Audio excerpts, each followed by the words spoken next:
is inverted. Case in point, this individual here believes, I believe he believes that they are the lost tribes of Israel. So so they was Jews. Okay, basically.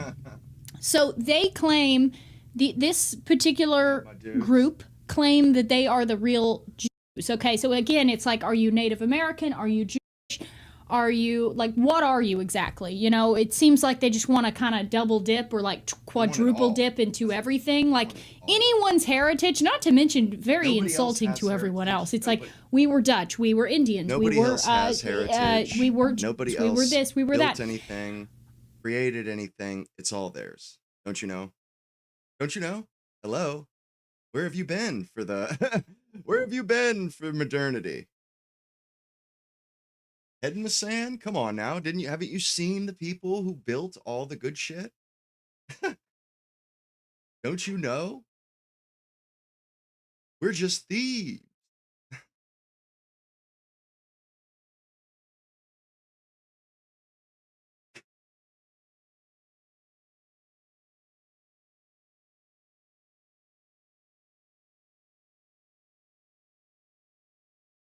We are crooks. We're thieves. We took it all from Africa, don't you know? My goodness. You know, this stuff, like, if they want dignity and respect, they're going to have to do better than this, man. This is not dignified. It doesn't show us any respect, that's for sure. Doesn't even smack of gratitude. There's not a scintilla of gratitude in their attitudes. It's totally ridiculous. They're not even grateful. It's like anything we build, they want to take credit for it. They want it. Yeah, like they can't even fucking graduate school.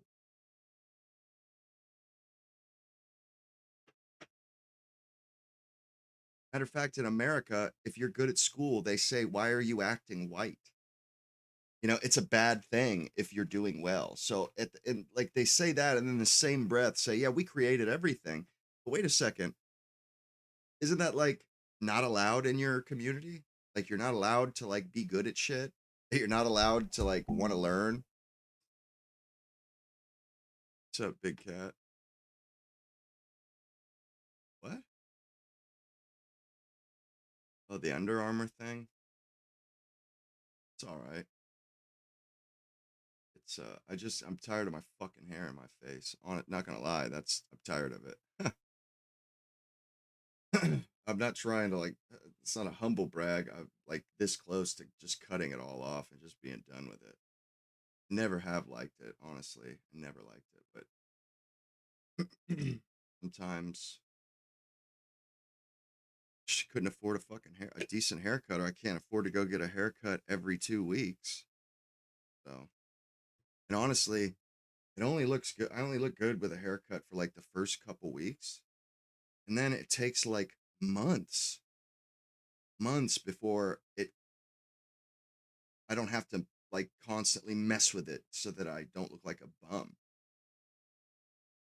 You know, so it's like either I have to have the money to be able to go get a haircut every 2 weeks or just leave it long. Because there's like really no in between.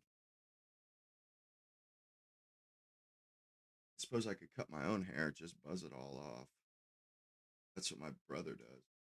My brother, he didn't mess with that shit. He just takes it all off. And do you guys see that shit with Ben Gurion? This is some this is some dark stuff, dude. Some extremely dark stuff. You know, look how they treat people that disagree with them. This is how they treat people that disagree with Israel.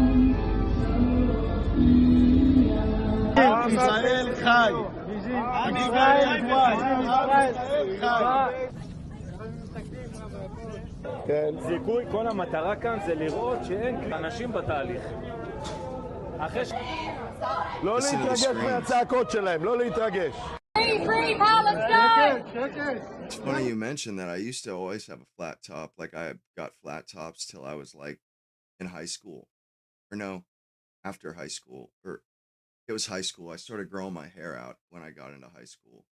But yeah, I had flat tops for like the first 16 years of my life by like uh an old American dude that, like, flat tops were his specialty, which is kind of like, I don't know how that could be somebody's specialty. It is though, because they freehand the top. It's flat, but they do that because they have a steady hand, and so flat tops, they kind of are like a lot forgotten art. Because when I was a kid, I would go to a barber shop. My dad would take me to his barber shop. It was like across the street from my elementary school. And I was playing football and stuff, so I naturally I had a bowl cut as a small kid.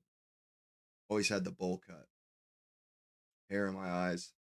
And then when I started playing football, I started getting flat tops because of the helmet. And I just kept getting them for years. But I've gone to hair cutteries, and because that barber shop is gone, I've gone to those places. They don't know. They have no clue how to do a flat top. Like, you mean you just want to buzz? Like, no, I want a flat top. And it's because and what's funny is, if you look back at the 60s, that was a very popular haircut. You see the guys with the white button down shirts, the pocket protector with all the pens and pencils in it. And they got a flat top and their big black framed glasses on. Like, it's very reminiscent of the 60s, for sure. You can hear screaming. ברוכים הבאים לישראל, אנחנו בעלי הבית. ככה צריך.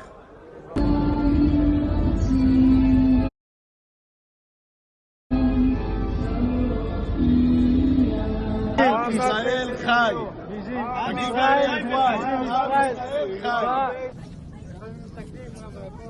כן. זיכוי, כל המטרה כאן זה לראות שאין אנשים בתהליך. לא להתרגש מהצעקות שלהם, לא להתרגש. I mean, this is despicable, man. And I'll tell you something right now, dude. Bro, they would treat us exactly the same as they treated those people. We disagree with them peacefully, and they would absolutely love to subject us to that kind of treatment. That's why they did it to those people, to rub it into the rest of the world's faces. I mean, it's like, whoa. Like, you're a fool if you let your custody fall, you let yourself fall into these people's hands. But, you may never be heard from again. That's so scary. And we're allied with this country. We're like complicit with this stuff. We're cool with this. We allow them to do this to our own citizens. This is dark, man. It's so dark, dude.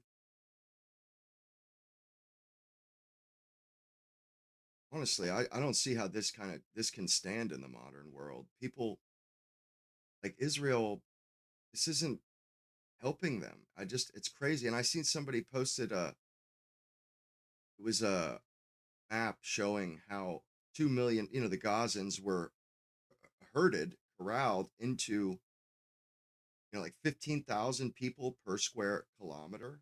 I mean, like nut to butt, standing room only. They're corralled to this spot in Gaza.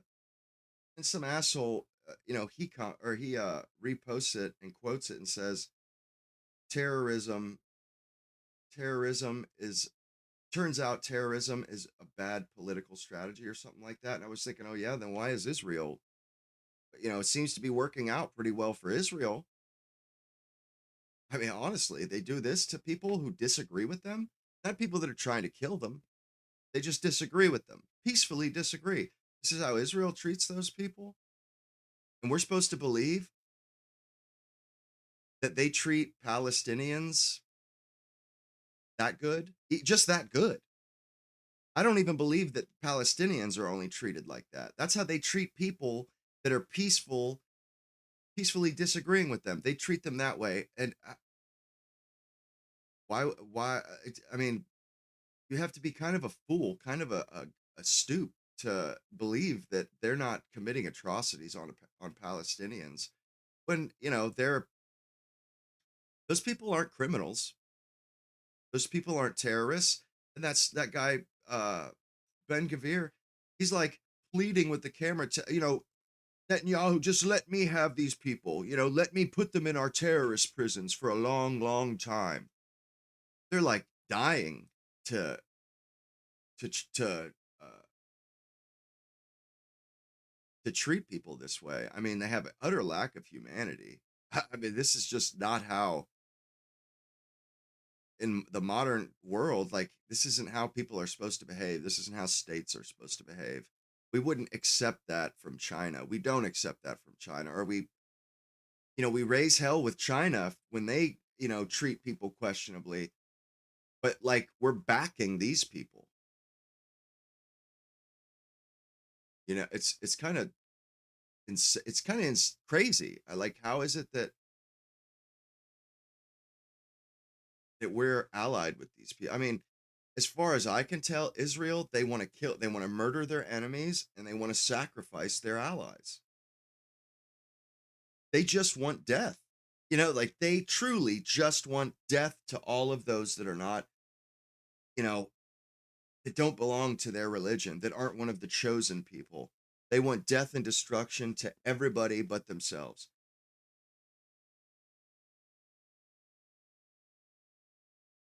What happens when they don't have the whip hand anymore? Do they think that they're always going to be on top? There's only 9 million of them, or 9 million in Israel anyway, but they're like 0.2% of the world's population.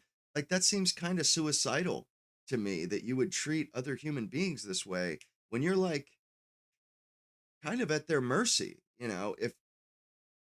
If the rest of the, if the rest of the world, or if America turns on them, they're kind of at the mercy of however the human race wants to treat them. Because if they're going to galvanize their opposition, if they're going to galvanize the rest of the human species against them, like then they're totally at the like. And if the reason why the Nazis, they lost so and were caricatured and all that, because other peoples weren't galvanized, weren't on their side. They had allies, but most of the world was their enemy. If everybody had agreed with it, Germany, Judaism wouldn't exist today. And they're literally galvanizing all the rest of the world into wanting them gone. That just doesn't seem very very very intelligent to me. It seems kind of like a short-term power trip or something, because I mean, yeah, they have the whip hand now because, they bought American politics. They bought the American government. But we're quickly declining. We are quickly losing all influence and all power in the world because of them, of course. But what happens when we don't have bombs to give them anymore? What happens when we don't have any diplomatic power? We can't afford to pay Egypt and the rest of Israel's neighbors to just take it. Then what? Then where will they be? Do they think India is going to, uh, you know, cover up all of their atrocities? Do they think India is going to pay their neighbors to submit to them? I think India, they're having enough trouble themselves keeping their own shit together. Like in Israel, they're like, they're trying their diplomacy. They're going all over the world and trying to make friends and trading partners and this and that. and they have had some inroads there. They had that Viktor Orban dude. Well, he's gone, and Hungary is totally against Israel now, and will arrest Netanyahu if he came to Hungary. They would arrest him, but they're quickly exhausting any goodwill that they ever had, and they're showing the world why they've been expelled from 109 countries, why people were, they're like determined to prove that it is a genetic thing. It's like, it's incredible, man. You know, and because I've thought so to myself, just seeing what they've been doing, it's like, man, I totally get why they have been they have just been uh like almost like an antisocial child, a kid that bites and uh kicks and bites and scratches. And I'm not the only one that has had those thoughts. They don't seem like victims anymore. They seem like it seems like the countries that threw them out were the victims now. It seems like the Germans were the actual victims. Just like the Palestinians are the victims now. I mean, our media, they swear up and down, oh no, it's the Israelis that are the victims. They've been attacked over and over and over. It's like, I don't know what you're talking about, dude. I haven't seen any evidence. I've seen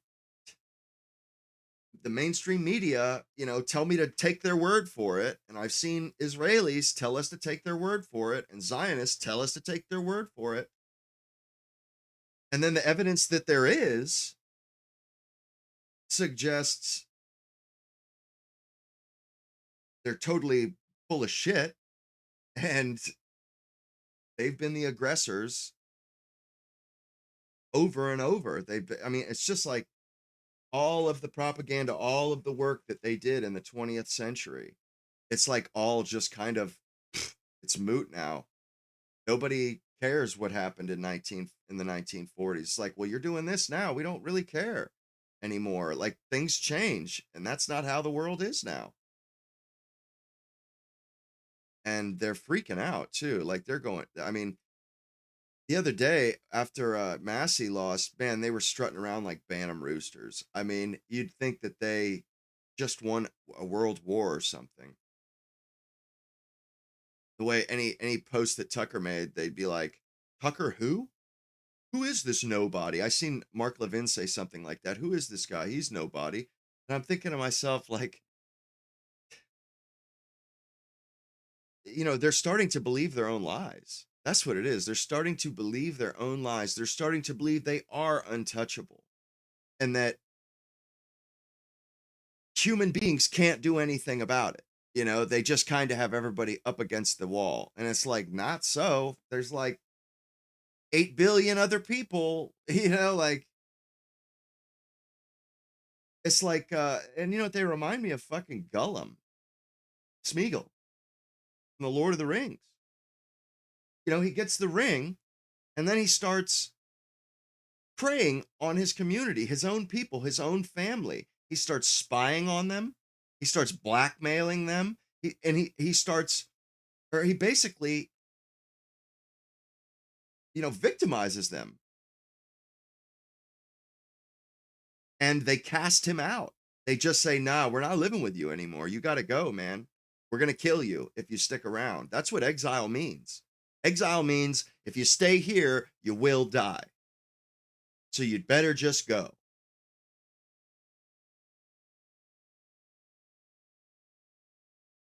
And I feel like they're kind of quickly, they're kind of earning that, and it's like they have nobody else to blame but themselves.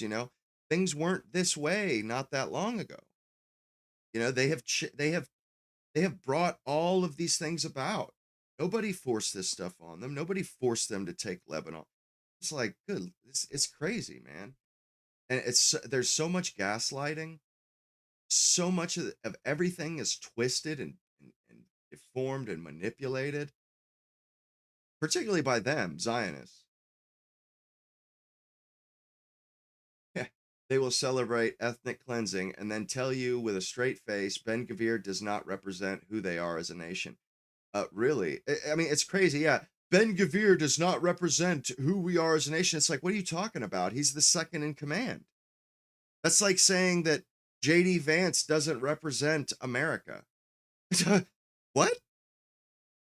Yes, he does. We're saying Donald Trump doesn't represent America. What? What are you talking about? Like, this is absurd. Next, they'll be saying, yeah, Benjamin Netanyahu, he doesn't represent Israel. It's like, well, then who does he represent? Who was it that elected him exactly?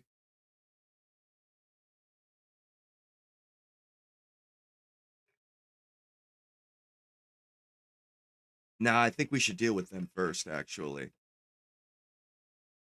I think the alphabet people and the Arabs, they can wait. The Muslims.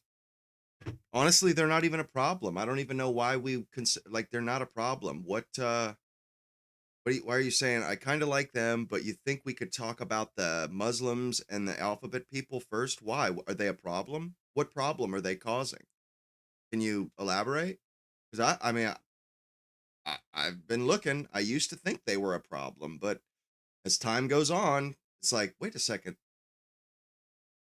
but they're not causing any problems. I mean, yeah, there's some Somalians in Minnesota that are robbing us blind, but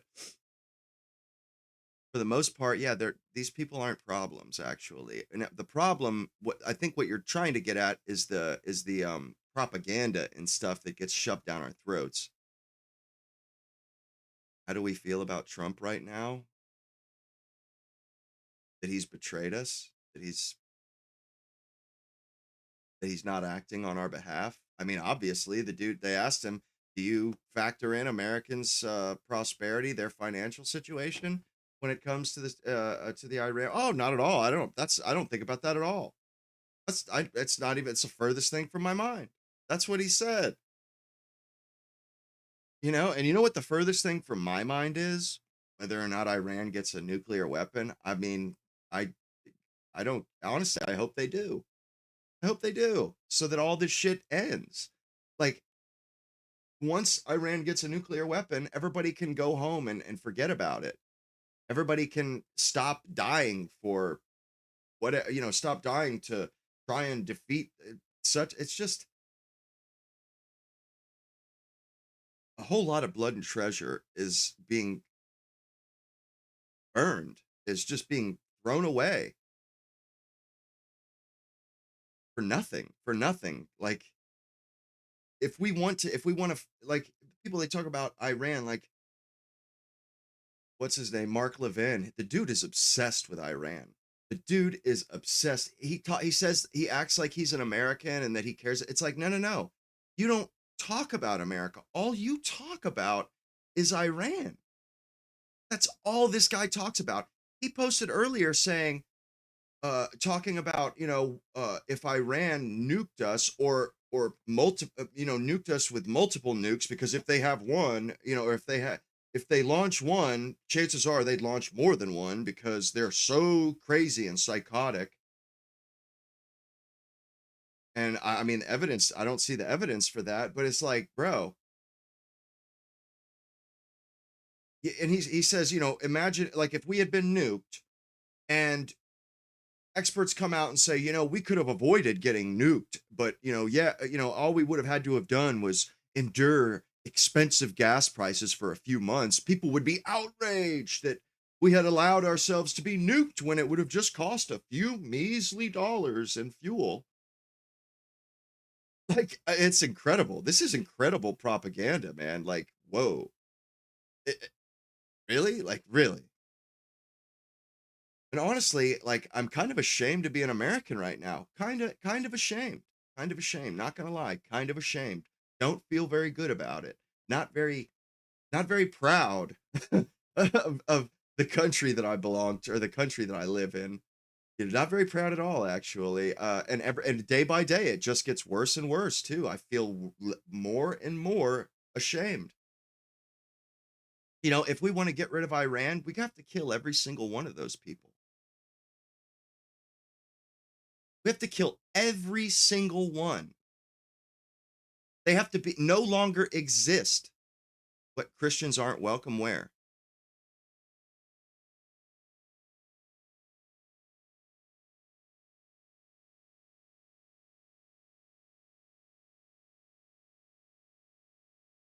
What are you dude? You're saying they're not a problem. Go look at Dearborn, Michigan. Are you kidding? Okay, what's wrong in Dearborn, Michigan? My family lives in Michigan. I've been to Michigan. There's nothing wrong in Michigan. What are you talking about? Am I supposed to think it's a problem that there are Muslims, that Dearborn, Michigan has a lot of Muslims? Is that supposed to be a problem? You know, Muslims make up like 1%, less than 1% of America. Less than 1%. You're trying to tell me they're a problem? Really?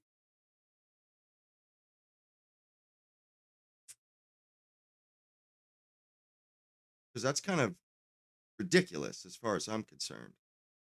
That's ridiculous. You know, they're not embezzling and siphoning tax dollars like Zionists are, for instance. Because Michigan isn't Minnesota. Let's not conflate the two.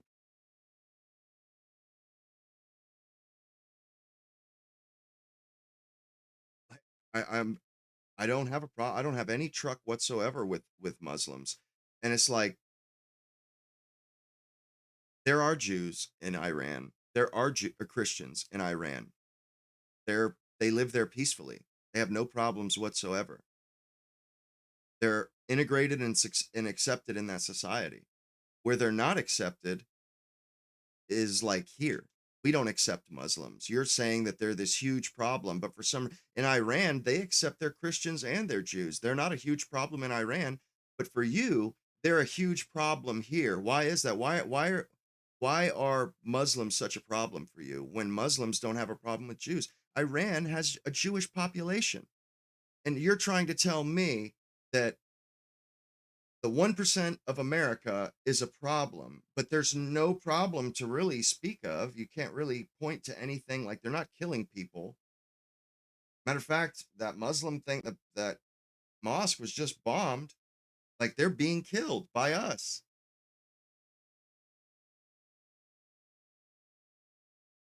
So, I mean, I'm not sure, like, if you're kidding or just seen a lot of propaganda, but I assure you, the 1% of America that Muslims constitute, yeah, they're not a problem. There are so many more Indians here than Muslims, like Hindus. I feel like there's probably more Jews in America than Muslims actually. I'm not saying that I don't think either of them are a problem, but you're saying the Muslims are a problem. Well, Jewish people I think they outnumber Muslims.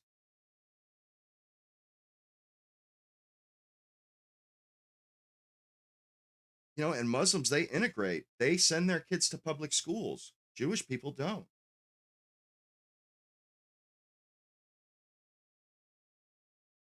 What are you talking about? They have a truck with me. I've never been called an infidel by a Muslim. And Christians used to call Muslims infidels. That's what they referred to Islam and Muslims as infidels in the Crusades, and for many, many years we called them infidels because they didn't believe in our religion. Like I've talked to and dealt with a lot of Muslims. Like, I remember this. I was talking about it yesterday. There's one that I helped move. He went back to Bangladesh to find a wife, and then when he came back, he hired me to help him move furniture and like deliver stuff that he bought from IKEA. And I remember we were talking about religion, and I was kind of interested. I didn't know anything about Islam, so I was like kind of into his evangelism. Like, tell me more. I kind of want to hear your side of the story, and the your val. I want to hear it from your perspective. I wasn't. It's not like I want to be a Muslim, but I thought it was interesting. And every time this guy said Jesus, he said, "And peace be upon him." And that strikes me as kind of wild because Jews won't even say Jesus. They won't even say his name. That's how much disdain they have for our religion. So like Muslims, they don't, I've never been called an infidel. Matter of fact, they see us as brothers, like, you know, like very similar religions. They see us as brothers, and they they uh they they see our religious prophets as godly, just like we do, as great people. You know, Jesus was a great prophet. They say it in the Quran. Whereas Jews, they say that Jesus was the son of a whore, and he's burning in hell or drowning in hell in shit or human feces or something like that. So it's like I'm not so sure. Like, okay, yeah, I've seen the propaganda that says what you're saying, but all of the things that I've seen in real life, that I've seen with my own two eyes, they were the they said the exact opposite. It was the exact opposite. The Muslims were friendly and respectful, and absolutely respectful of Christianity. And it's the Jewish people that I've met. And like I said, I've said this many times. I dated a Jewish chick for a couple years in my late teens, early 20s. And she was actually quite intransigent on it. Like, quite intransigent. Like, if I had a kid with her, that no matter what, like I had no say over that kid's, like, what their values would be. They were going to be Jewish, whether I liked it or not. They were going to celebrate all those holidays, whether I liked it or not, even though her dad was an Italian. He converted to Judaism, by the way, but he was Italian. So she's only half Jewish that I knew of. One of her parents was Italian, one was Jewish. So she's only half Jewish. And if we had had a kid, our kids would have only been a quarter Jewish. But that wouldn't have been the case. They wouldn't have been told that. They would have been raised as 100% Jewish, whether I liked it or not. So, I mean, you can, you know, keep talking about propaganda till you're blue in the face. But I've lived on this earth for quite some time. I've met many, many people from all walks of life, had many conversations with them. I'm a curious guy. I like to listen to people. I like to hear what their point of view is. I like to see what their values are. And if I'm being honest, the Muslims were great people, God-fearing people. And most of the Jewish people that I've met, they were atheists. They didn't believe in God. They were promiscuous, degenerate, immoral, and they did their best to get me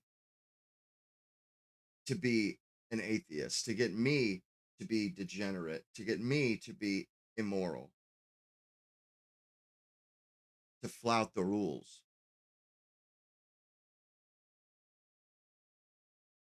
And I know, all the spells and all the incantations, the propaganda that is stirred up about this, it works on kids. It works on people who have never lived life, who haven't been around, who don't, that don't know anything. It works on them. It worked on me when I was a kid. But life experience, it can't be faked. And increasingly, as technology, as we're more connected and everything is on video, increasingly you can't hide it anymore. You can't hide the real world. You can't hide how Israel treats people that disagree with them peacefully.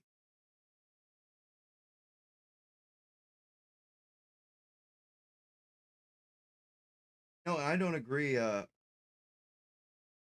don't agree with the Democrats on a whole lot either. Like like Ro Khanna posted something earlier that really kind of pissed me off. And honestly, it's like gives it really it makes me right. Like it proves that we've been right all along about a lot of stuff, but about foreigners particularly.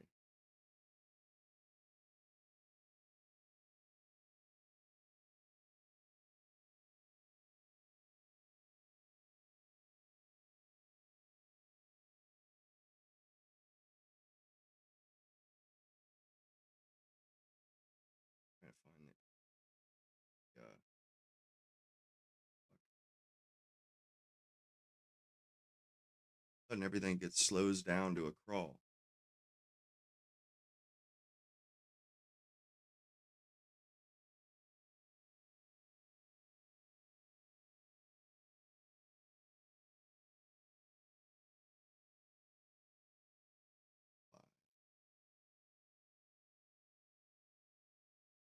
Here we go. Democrats must take on the modern day Dred Scott Court. South Carolina is eliminating the only black majority seat. You know, there was only a black majority seat because of gerrymandering, because, we're cheating to advantage black people so that they have a bigger political voice than they deserve. You're supposed to get one vote per one person, one vote. But whereas with black people, it's like the opposite of the 3/5 rule. They, instead of them just getting one vote, no.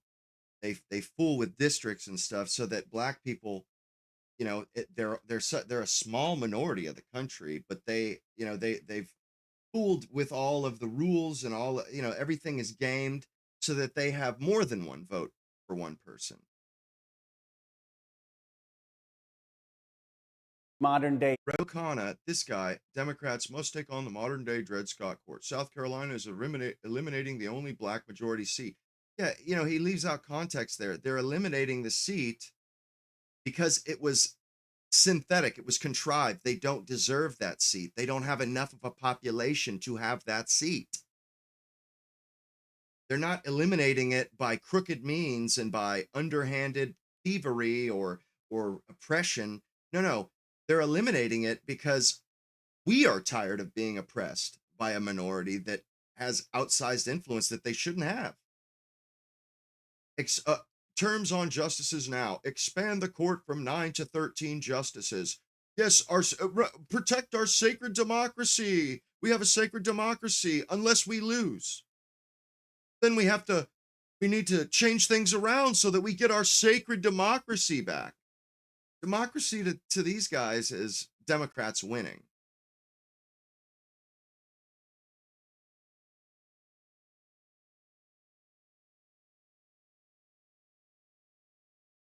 Talking about put it on the whole race. They're not a race of people. What are you talking about?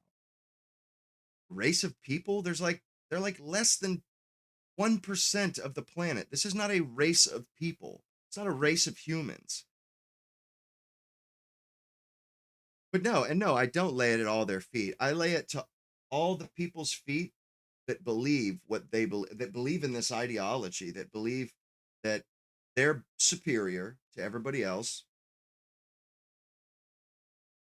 that they're right and we're wrong no matter what, that they're victims and we're victimizers no matter what, that they can do no wrong. Yeah, I blame it on all those people. Absolutely. But this right here, this is why we've been screaming about foreigners. This is what happens when you let in people that are not Americans. You let in foreigners, and then your country is over. It's gone. America is gone. It's gone. All of our sacred traditions that this country was founded on and that made us the greatest country in the world, they're being destroyed by foreigners who don't give a fuck about those traditions because this isn't their country. They want to make it their country. They want to change America. This is why you don't let in millions of foreigners, because they don't care about our country and our culture and our people and our way of life and our rules and our laws. They don't give a fuck about them. They come here to take. Same thing with Jewish people. They do the exact same thing. They don't give a fuck about American law.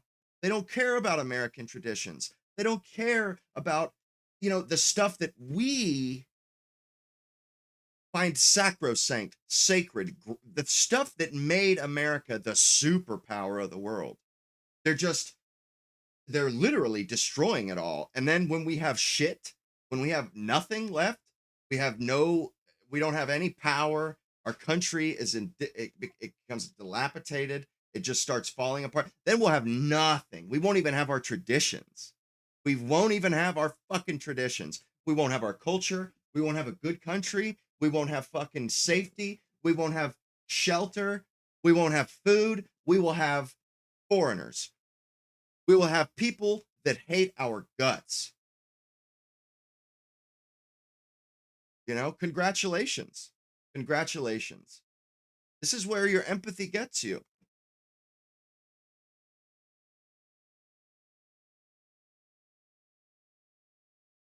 Really, I'm not debating you, dude. I'm using you as fodder, homeboy. Like, this isn't a debate. I don't, I don't know why you thought it was a debate. I was going to talk about this stuff whether or not you were here or not. I just so happened to look down and see you're a little bit froggy. So, I'll use your propaganda to entertain everybody else. Absolutely. Absolutely. If you don't like it, toodles. Cheers. Later, dude. You don't have to stick around. But yeah, it's not a debate. Hey, what's up, Didi? Yeah, it's not a debate. I don't know what made you think it was a debate. Like, you're not on camera. Nobody's listening to you.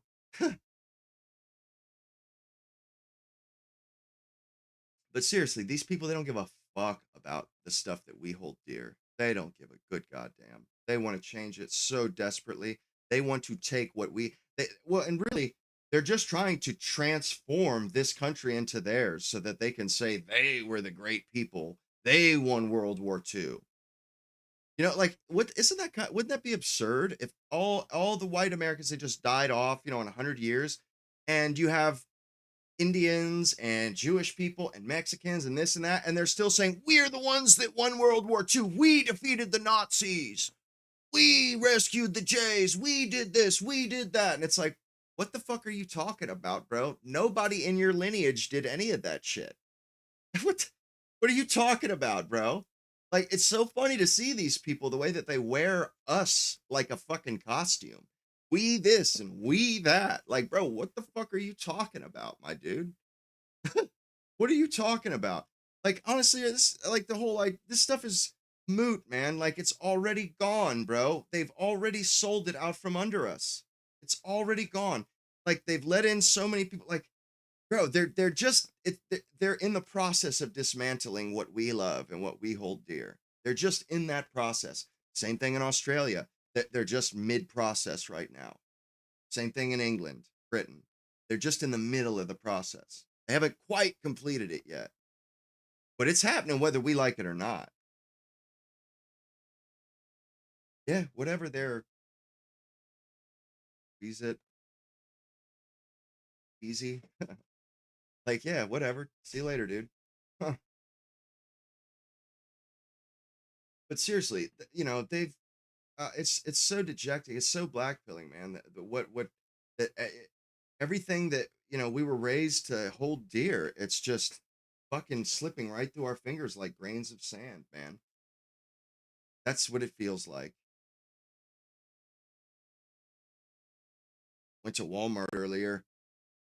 I was in there for like 2 minutes, and just in that 2 minutes, like, I seen a gay couple. These guys had fucking French tip nails. And I don't have no problem with those guys. Do your thing, man. But it's just like, it's crazy that like, all of a sudden, like, just wasn't all that long ago, a few decades ago, that was like, you wouldn't see that stuff unless you went to certain neighborhoods of LA or New York. And I think they were like Puerto Ricans or they were some kind of a brown. But like, that's what our country has become. It's become like this magnet for degenerates. We used to let only the smartest people in, but no, that's not what's happening anymore. It's not what's happening at all. Honestly, I'm fixing to move to Kentucky. Like, I've just had enough of Florida. I've had enough, man. I've had enough of this multiculturalism country, the multiculti. I'm done with it. Like, I don't want to live around it anymore. I don't. I'm not going to live around it anymore. I'm not going to live amongst it anymore. It's disgusting. I don't deserve it. I don't rate this shit. You know, I want to go live around my people from this that have the same fucking ancestry as I do.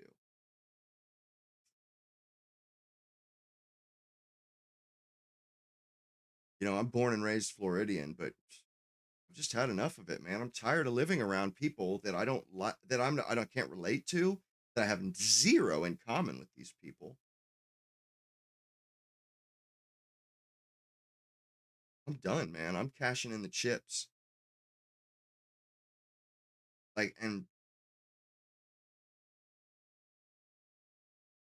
you know, people wonder why men are checking out. It's like, well, you know, what did you think was going to happen? You know, you literally strip away everything that was good about this country. You know, you take, there's no longer anything worth fighting for. There's no longer, this country doesn't benefit me. You know, like I don't get any benefits out of furthering this, the mainstream stuff. That if the mainstream stuff is hell bent on disenfranchising me, taking from me, enslaving me, taxing without allowing me to have representation. That's all it's doing. So why would I spend any time of my life contributing to that? Why? Why would I do such a thing? Such a foolish thing. If I was going, if, you know, I have no problem working hard. I love work. But if I was going to work, I would be leaving America. Or, well, at least Florida, anyhow. It'd be one thing if I was in Kentucky or Idaho or North Dakota. It'd be one thing, you know, I probably, it wouldn't bother me so much to pay local taxes and stuff. I mean, at least here I don't have to pay any state income tax, but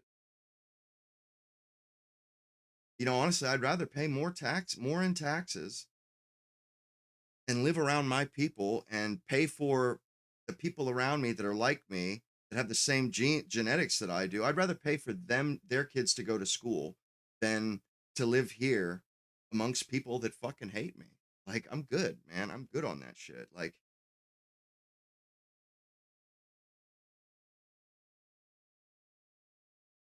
it's like in every facet of life, you know, everything is going away from me and you know, and white men. Everything is moving away from us. Like, you know, it's like not even about equality anymore. No, it's about disenfranchising white men. It's about, you know, harnessing them. And I hope everybody in here has seen Animal Farmer, has read the book. But white men in America, we are the horse. We are the horse. We all know what happens to the horse.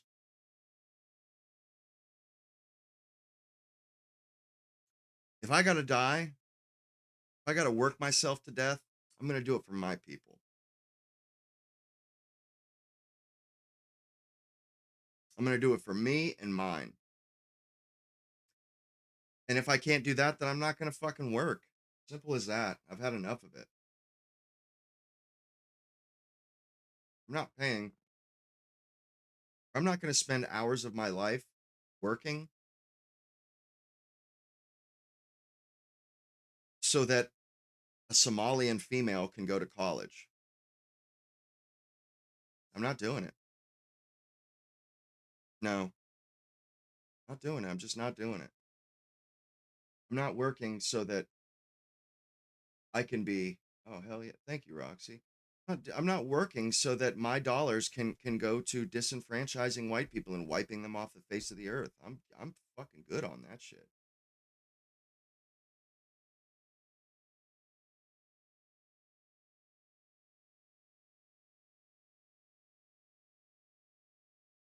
You know, and if you really boil things down to their simplest terms, you know, when you pay taxes, you're working.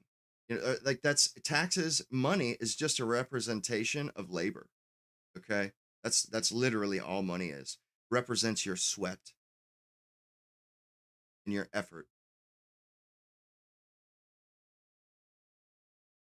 Our tax dollars go to Israel. Our tax dollars go to paying for brown people to go to our colleges, Chinese people to go to our colleges. Uh, we're empowering everybody but white people, everybody but our own people. That's what we're doing when we work and pay taxes. We're literally, and because our government, it just works every day. It works at disempowering us a little bit more, making us more outsiders in our own country.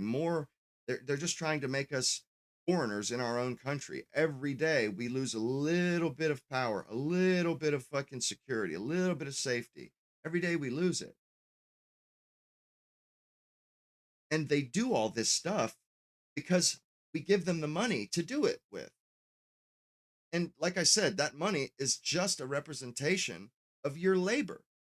So you work, when you're at your job, 20% of your day, you work so that Somalian women can go to Harvard, go to college.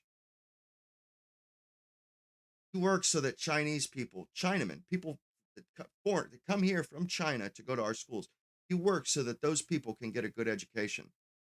Nothing that we do, nothing that we contribute goes to benefiting us.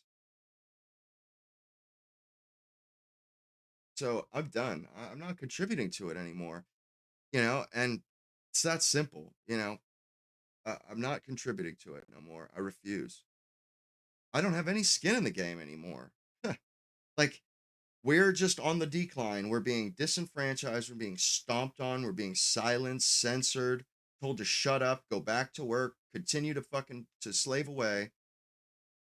While at the same time, we're just the odds just stacking. And we're supposed to be happy about this. We're supposed to feel contentment about this. I don't. And I'm not pretending that I do. And I'm not pretending that it's not the truth anymore. It is the truth. They want us to work. It's just so they can take our money, so they can utilize that labor against us. Yeah. I mean, it's absurd. It's crazy. It's downright evil. And they they weave all these different webs and different narratives and stuff, and it's all just to keep you at the grindstone, man. Just to make sure that you don't lift your head up from that grindstone. Because boy, I mean, we are a compliant, hardworking people. We have that Protestant work ethic. And boy, don't they know it. Boy, don't they know it, man. You know why America's fat? You know why America got fat and why they are fat? And why it's a problem when people start losing weight. It's a problem, and it's news too. We're supposed to be the ultimate consumers. Ultimate consumers don't stop consuming. They eat and they eat and they eat and they eat.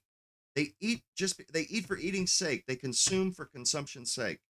That's what Americans are. We're supposed to be the good little consumers that don't think, they just consume. Hey, how dare you stop eating that Twinkie? Put that Twinkie back in your mouth.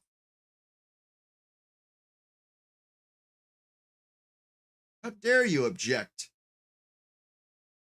to being stuffed like foie gras geese? How dare you object? Like America, we were fat because they turned their marketing gun on us. We're just units. I forget what they call units of prosperity, units of consumption. That's what we're here for. We're here to work. We're here to consume. We're here to contribute and sacrifice. Work your ass off and eat the slop we give you. How dare you want to be skinny? How dare you want to have good health? You're not here to have good health. You're here to buy our useless shit. You're here to buy our slop.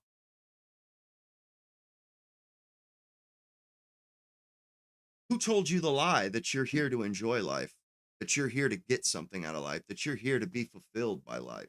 Who told you that shit? That was the fairy tale they used to get their foot in the door. Like,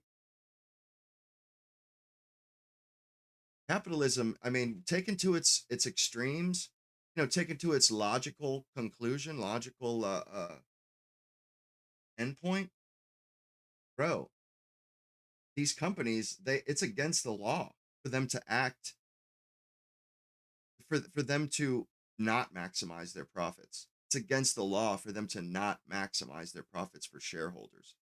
Hell or high water, those shares, the profit must be maximized, whether or not they have to poison human beings or condemn them to a life of misery, a life of being bedridden, bed sores. You're so fat you can't walk around. You're so fat you can't fit through the doorway. That is acceptable so long that's an acceptable cost in capitalism, so long as the profit, as graph go up. This shit is scary.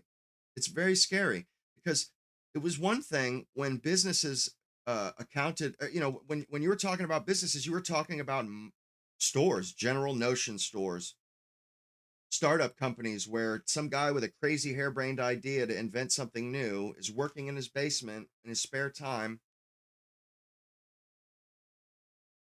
That's when capitalism was great. When businesses were just people trying to earn a living to support their families.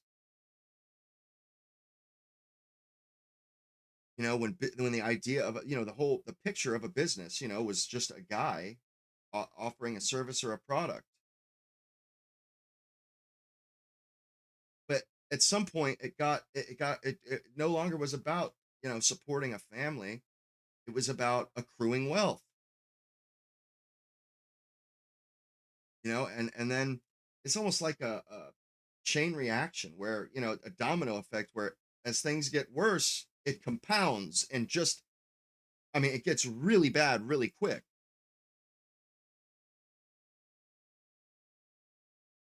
People, they start coming up with ideas and ideas like abstractions like marketing, and it becomes predatory. That's what happens. The stuff, capitalism becomes predatory. It's not like businesses, they were a passive thing before the 20th century. You had a business and nobody had to buy your shit. They bought it if they wanted to buy it. It was consensual.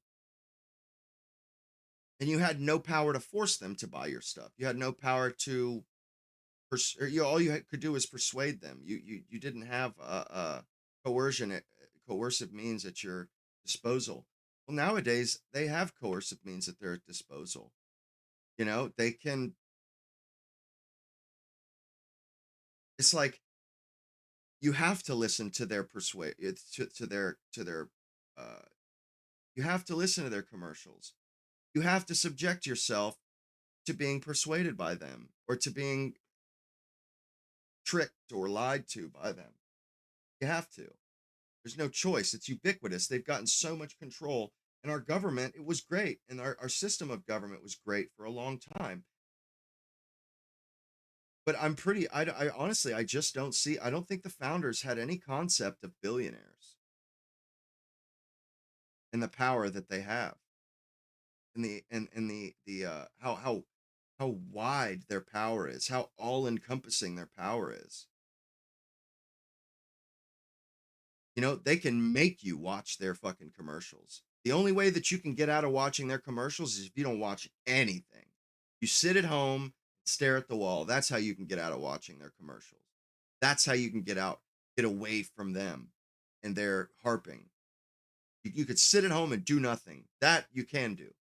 But other than that, you got no choice, because billionaires, they can buy up advertising time. They can buy up, they could just go around and put their ads in every single media outlet. They do it too. People do it. And you can't get away from it. If you want to watch media, you got to endure it. And they stock our grocery stores. So it's not like you can pick and choose, like, oh, this stuff is good for me, this and that. No. It's the same people that stock all the shelves in a grocery store. They don't give you a choice. They give you the illusion of a choice. Everything in the grocery store is made by them, and they don't give you alternatives like that. Like it's sickening. Honestly, it's sickening. It just everything's gotten so perverse. And I'm not trying to ramble on about like advertising and marketing and stuff. I just using that as an example for how things can fly so far off the track, get so far off the tracks. How things can spiral and get downright toxic, downright evil. And it's like every facet of life has gotten like that. It's all been carried to an extreme. We're all on knife's edges. And not only that, but they're not just marketing for food. They're marketing for medication. So it pays for them to scare you and to make you anxiety and make you anxious and give you anxiety. It pays because they sell, they sell all kinds of cures and, all kinds of remedies and cures and mixtures and medicines. So if they can make you feel a certain way, they have the antidote for it. So like they're incentivized to scare us and make us miserable because they have the cure for the blues. They have the cure for that, don't you know? Like it is not in anybody's best interest for us to be content and satisfied and happy with the way things are and content with the world. It pays nobody. Like people lose money when you feel good about life and you feel good about yourself and you feel good about your place in the world. People lose money. So don't expect to feel those things in your life because you're not. They're not going to let you feel those things. You participate in society. If you have friends, you're going to participate. Like even if you don't watch anything, if you interact with other human beings by osmosis, you're getting everything anyway. Because they've imbibed everything, so it's going to spill over to you. It's like secondhand smoke and cigarettes and tobacco. This great evil health risk. Well, last I checked, cigarettes didn't make me hate myself or make me want to kill myself. But fuck, this culture sure does. Like American pop culture sure does. And our parents, they raise us to be good people, and we are good people. And as soon as we turned 18, every business, everybody and their brother come out of the woodwork to twist and manipulate and deform us into people that need help, into people that need to consume. Like, think about it. When you turned 18, how different are you from when you were 18? How much have you changed as a person since you were 18? I've changed.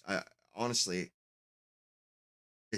I lament it so deeply. I think I've cried over it before, honestly, like shed tears over it, over how much the society has twisted me, how much our culture has twisted me and turned me into something that I never wanted to be, that I never had any intention of being.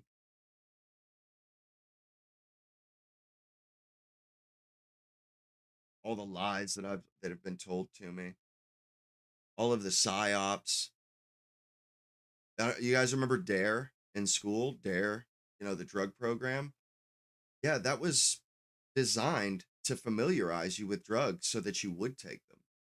It wasn't designed to scare you away from drugs. When people that have never heard about drugs, they're afraid of drugs. But kids that went through Dare, like me, or kids that have heard about drugs, all of a sudden, curiosity killed the cat. They got to try it because they've heard it's this terrible thing that, think about it. How much has this culture changed you? And have you become a better person because of it? Are you happier because of it? Has the change, has it made you a better person? Has it made your life better? I'm just so dissatisfied with this culture, with everything. Like, I would rather be Tom Hanks in Castaway.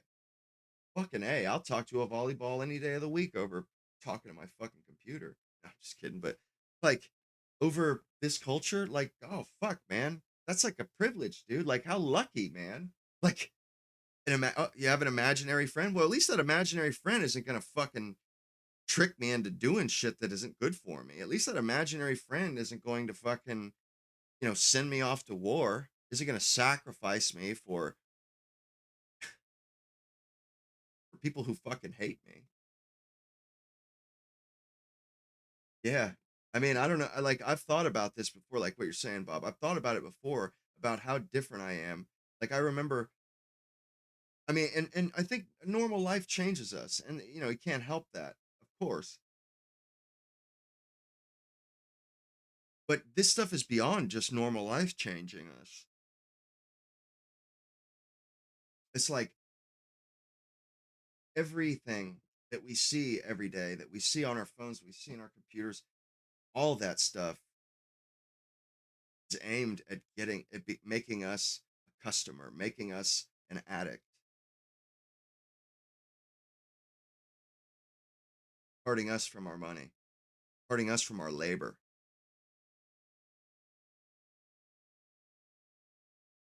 I mean, what is the point of work anymore?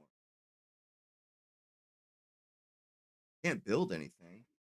You can't have anything. They want to take it from you. As soon as you build something that all of a sudden, people want to take everything. People want you build anything of value.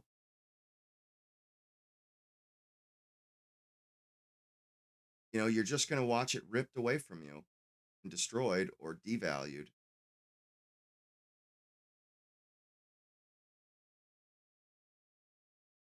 Or somebody else going to want to take credit for it.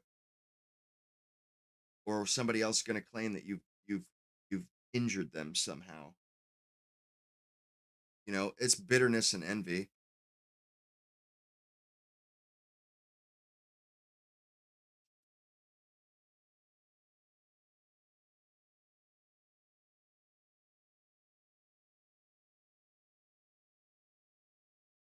And I was thinking about this last night too.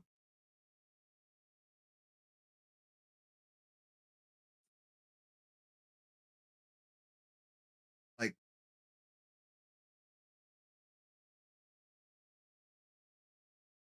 I, you know, we get propagandized, and people are vying, and they're pushing and pulling. They're practically pulling us apart, tearing us in half. To get us to spend our money this way or that way, or to believe this or believe that. And honestly, what I was thinking about last night is how fucking absolutely sad and how awful and what a tragedy it is that feminism was allowed at all. It's so perverse. Like, and really, I think what it is what I'm starting to get the essence of it. The essence of it is that I think it is the essence, and the whole point of it was to separate men and women. Honestly, I absolutely believe that it was just to drive a wedge between them. The idea that marriage is it doesn't exist anymore as an institution. It doesn't exist. I seen a chart earlier today that showed uh, uh, marriage rates by the age of 30, from the 50s onward, by the decade.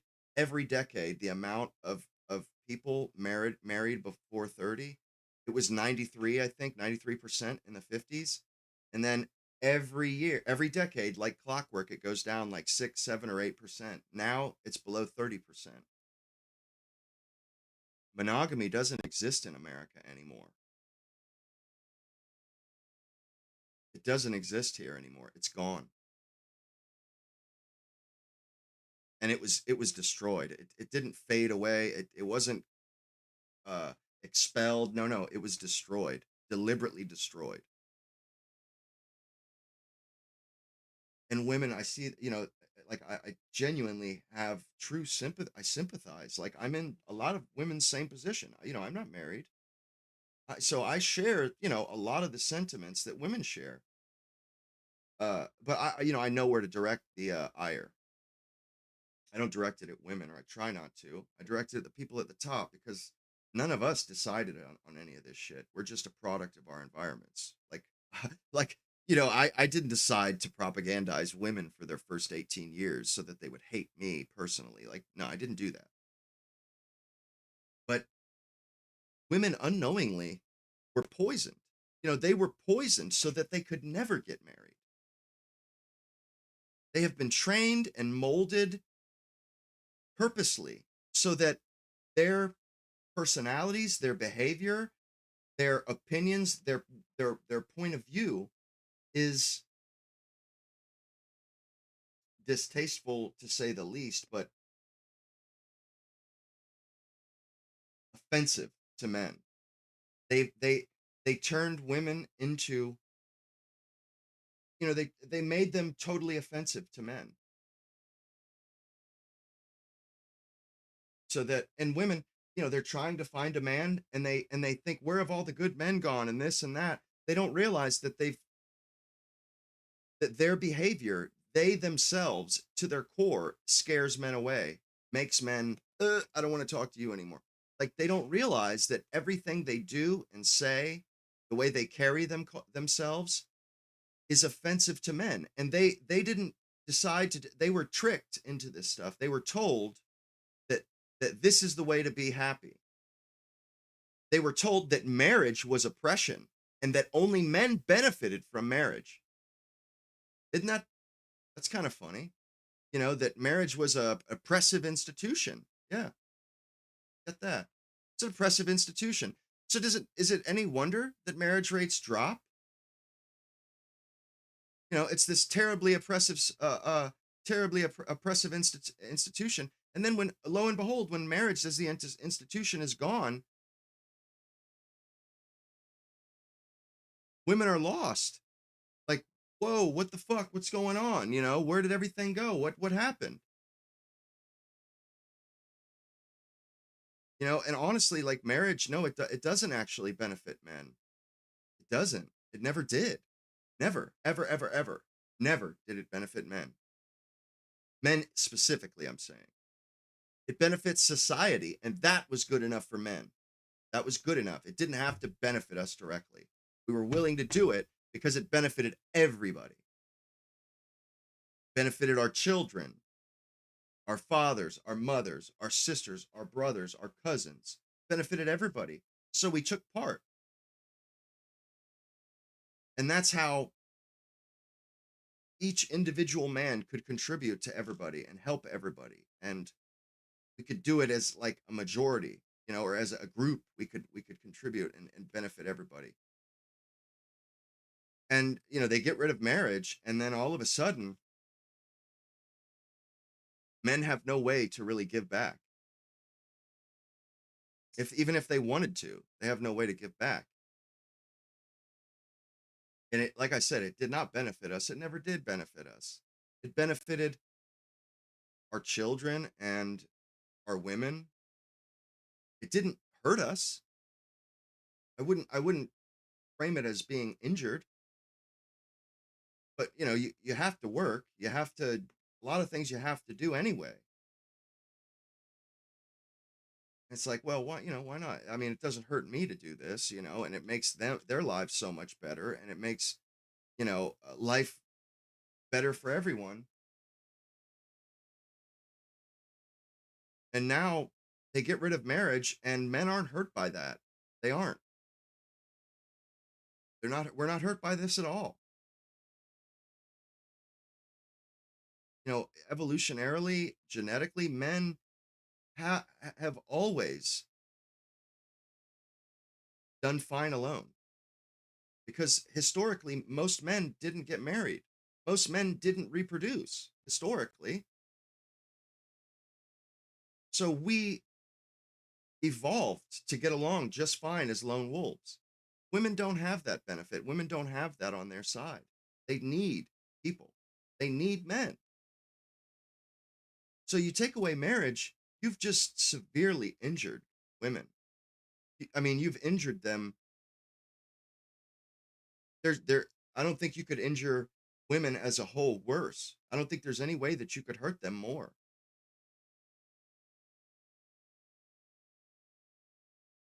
And like, good men haven't gone anywhere. Men actually haven't changed at all. Men are exactly the same as they were 50 years ago. They want the exact same things. It's women that have changed. It's their attitudes that have changed. You know, if you spend your entire childhood being told men are the problem, and then you get married and there are problems, why would you ever consider that you were the problem? If your entire life you've been told men are evil and they're oppressive and they're the villain, they're the bad guys, they're wrong. So let's say a woman gets married and she doesn't you know, have her own life. And what I mean by that, like, she doesn't have her own friends group. She, you know, she is dissatisfied with her situation. Not once does it ever occur to that woman to consider why that is and if she is to blame. And if there's anything that she could do herself to make her situation more satisfying, more fulfilling. Her first thought, her first instinct is exactly what they wanted it to be. It's his fault. It's his fault. And if I can just get rid of him, I will be happy. I will be satisfied. How many videos have you seen with women where they say they got a divorce and the guy moves on and he's doing great and this and that, and they just want to go back? That they come to the realization that he was not the problem at all. And they never even spent 1 millisecond considering, what if I'm wrong? What if I'm the problem? What if, you know, what if I could, you know, what if all I had to do was make a few friends? Like, you know, they never consider that. Women have been programmed, women have been propagandized and programmed to never consider what they could be doing or what they could do to satisfy, you know, like, or what other things that could they do to make their situation more fulfilling. They never. And it's like that women are propagandized to see men as the problem, but also it's a strange thing, but they're propagandized to think that marriage is the end all be all.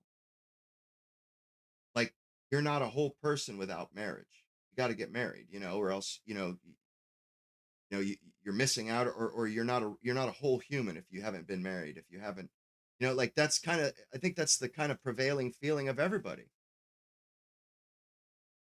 Okay, and Nick just he sent out his thing about 5 minutes ago. Man, I was really on a good tear there. I was really fucking cooking with gasoline.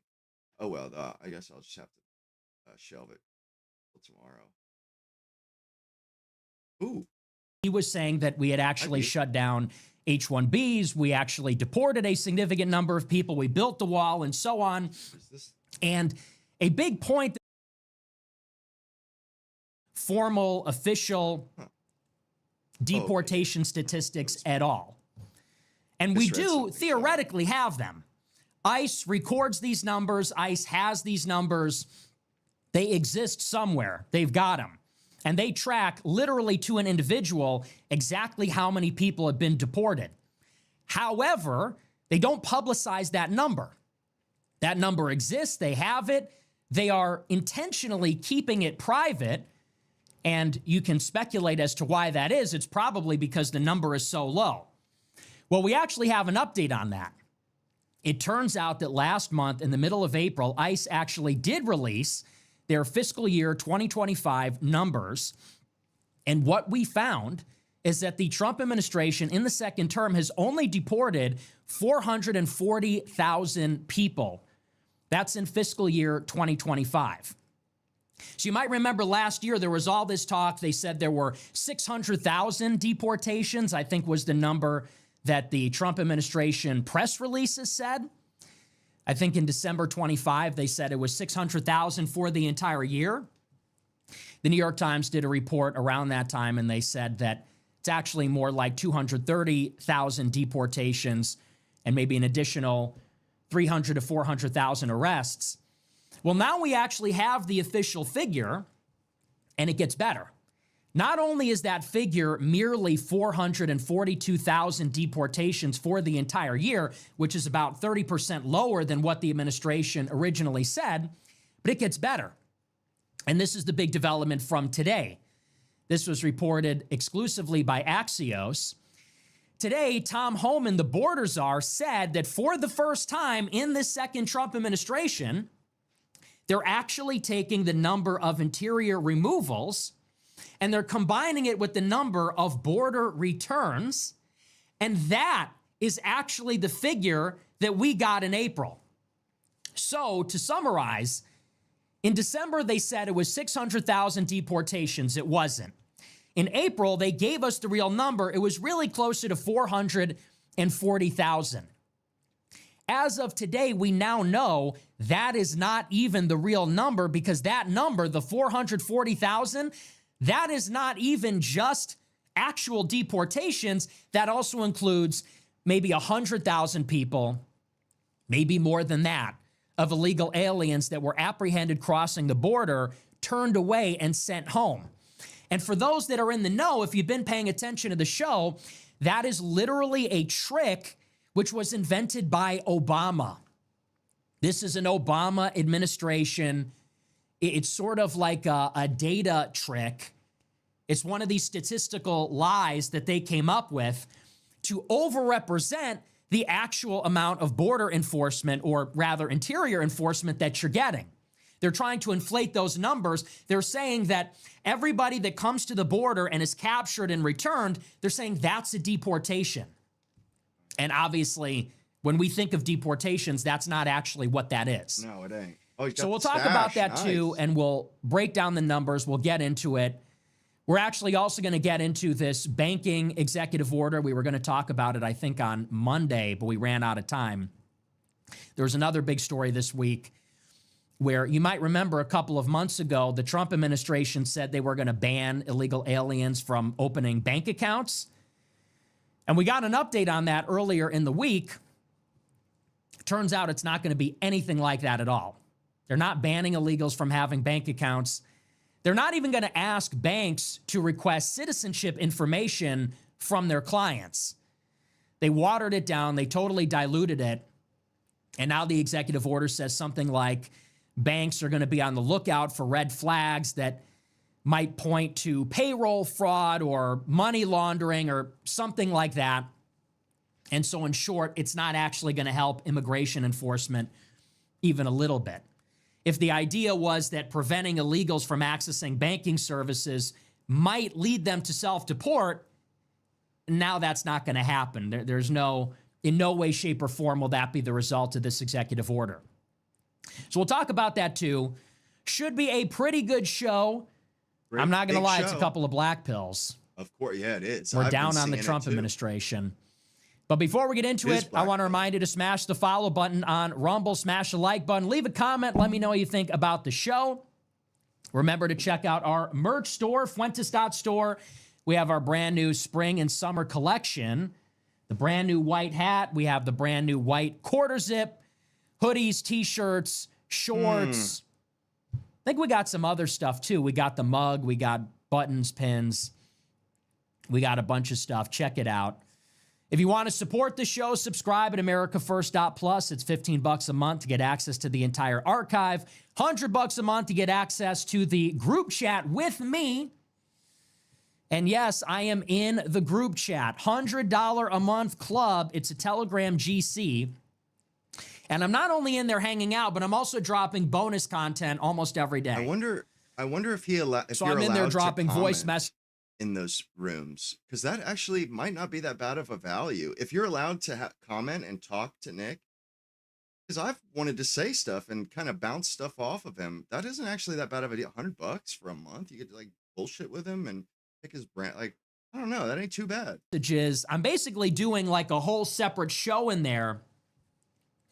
And today, this morning, I did a 30 to 40 minute bonus show just for the group chat, and I talked all about the situation in Iran with a lot of detail. We went back to 2015. We told the whole story, everything that's going on, and really explained the strategy behind the war in Iran and why it's certainly inevitable that we're going to return and try to take another crack at it militarily. Everybody loved it. Rave reviews in the group chat. So if you want the bonus content, you want to rap with me, check out the group chat. That's AmericaFirst.plus. Okay, with that out of the way, we're going to dive in. Couple of other things before we get into the news. First of all, so I shaved the beard. See that? I don't know if you could tell, but I got rid of the beard. I kept the mustache. What do you think? I dig it, man. I dig it. Welcome to the club. You know, it's kind of funny. My security guard totally psyched me out with the mustache. One day, my security guard was driving me home from the airport, and he goes, "The mustache looks terrible on you. You can't do the mustache. It looks like shit." What a dickhead. I was like, damn, okay, I guess I won't do the mustache anymore.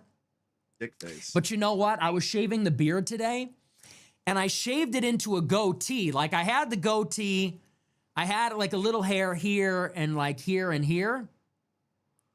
But I wasn't able to shape it right. Every time I tried to shape it on the chin, it just didn't look right. I need someone who knows how to do this to give me like the tutorial, because I had like a little patch of hair right here, but I was like, how much of it do you shave? Like, where do you actually draw the line? And in the end, I was like, it looks fucking stupid. It looks stupid. I'm just going to get rid of it. But I kept the mustache. I don't know how much longer I'm going to keep it, but I thought I'd do a little mustache, at least for the night. Now, the other thing, okay, so besides that, other than that, so last night, I forget what the context was. I think it was during the super chats. Last night during the show, I simply acknowledged my miraculous weight loss, which I feel like I'm not getting enough credit for. I think it's actually quite remarkable. And I said during the super chats last night, I thought I lost 15 pounds. I actually lost 30 pounds. That's like a miraculous transformation. That's praiseworthy. That's pretty admirable. I ascended. Why am I not getting more credit for this? I did what I said I was going to do. So I said this last night. I said, yeah, I can't believe it. I'm so proud of myself. I lost 30 pounds. And the reaction on X has been crazy. Have you seen this? Nobody's talking about anything else. There's nothing in the news. Super boring. It's a total content drought. And a lot of the clips aren't really popping off lately. That was like the one clip that went viral in the past few days. I think it was Asika Groiper posted the clip of me saying, yeah, I lost 30 pounds. I'm skinny now. And it got like 2.5 million impressions, all hate. Everybody hating on me. Everybody saying, that's victim weight. You're rapeable. You're not a man. A man shouldn't weigh 125 pounds. Somebody said, here was my favorite. This was the best one. Somebody quote tweeted the clip, and they said the average weight of a black woman is 20 pounds heavier than Nick Fuentes. They said, and even better, the average weight of an Asian woman is 5 pounds heavier than Nick Fuentes. Wow. And I saw that, and I'm like, am I supposed to feel bad about that? I feel like the real takeaway is that women got really fucking fat. Don't you think? Why are so many women more than 130 pounds? I understand maybe 125 pounds is a little bit too skinny for an adult man. I can recognize that. But you're telling me that the average weight of even an Asian woman is 130? Everyone is obese. That's not me. I'm not the problem. I'm not too skinny. Women are way too fat. Facts. Okay, am I wrong? I feel like I'm going crazy. People are saying that like I'm the problem. I think it's absolutely sick that the average weight of women is not 105 pounds. That's like totally insane. So somebody quote tweeted and said, you weigh less than the average woman. I'm like, yeah, women are disgustingly obese. It's my fault? People's perceptions are just skewed. And this is why this is now my new message. I'm doubling down. We're not eating anymore. Stop eating. This is my new challenge. It's a little bit late because it's almost summer. We're all going to be going to the beach. We're all going to be on yachts. We're all going to be at the pool. But this is my challenge to you. Stop eating. Stop eating for me. I want everybody to be skinny. That goes for the men and the women. I want everybody to be skinny. It's time for everybody to stop eating. People are way too fat. If that's the benchmark, I'm not the problem. I'm actually the solution. I point the way, obviously. I lost 30 pounds. I just stopped eating. If I could do it, you know anyone could do it. And you know what it was for me? So people are clowning on me for this. They're saying that's victim weight. You know, everyone's going to try to rape you, all this kind of stuff. You know what it was for me, honestly, is I just wanted like a flat stomach. People are going to say that's really gay, but look, I had this disgustingly big belly. I remember I was out on Labor Day weekend, I think it was, and I was on a boat, and my belly was just sticking out. It was just pouring over my waist, and everyone was making fun of me. Everybody was, I'm not exaggerating, pointing and laughing at my skinny fat. So I said, I just need to have like a flat stomach. I want to have those proportions. I want to have broader shoulders. I want to have a smaller waist. I want to have a flat. As I'm saying this, I realize this sounds really, really gay, but that was kind of the vision, and mission accomplished. So now I'm challenging the women to do the same. Let's bring the average down. Let's be a part of the solution, not part of the problem. So to that person that quote tweeted, you know, thanks for the wake-up call. I think that's on everybody else, actually, to follow the lead. Here was actually the best part. This is actually even better. I was going to leave it at that. But then, so, you know, we talked a little bit last night about Thomas Massie loses his election on Tuesday, and by the next morning, all the conspiracy theorists are saying they stole the election. It's like 2020 all over again. They did the mail-in ballots. And I said last night, I said, how much crazier does it get? Like now everything's a conspiracy. It's Charlie Kirk. It's Maduro was kidnapped to rig the Dominion voting machines. Thomas Massie got 2020'd. You know, they stole the election with mail-in ballots. Just when I thought it couldn't get any crazier, that clip of me saying, like, people should stop eating, we should all want to be skinny, etc. When that clip went viral, I started to see there were a lot of people saying that that is actually a conspiracy to convince people not to eat anymore as part of like the United Nations 2030 Millennium Development Goals. So I saw Eric Stryker from TRS. I saw Uncensored AI. I saw a few other Twitter accounts. They quote tweeted that clip. I'm not making this up. I'm not exaggerating at all. And they said, oh, Nick Fuentes is telling us to stop eating? That sounds a lot like Klaus Schwab, you'll own nothing and be happy.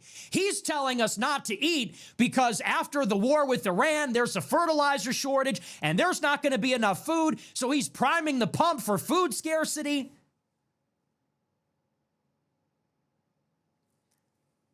I'm not making that up. Go and look at their timeline. I saw this and I'm like, wow, Goyim are not people. They're really not people. That is honestly the most black-pilling development of the past 5 years. More than COVID, more than BLM, more than the Biden administration, more than October 7th. They're saying, so I go on the show and say, hey, everybody, let's go on a diet. Let's get skinny. Let's stop being fat. Let's be skinny. You don't need to go on a crazy diet. Just eat less. And now people are saying that's a United Nations conspiracy to get people to acquiesce to food scarcity because of the war in Iran. You know, when I was getting into politics, they would say you're a Fed if you were trying to, like, advocate violence. Like, if I went on Twitter and said, hey, everybody, let's attack the power grid, people would say you're a federal informant, you're trying to solicit people to commit crimes.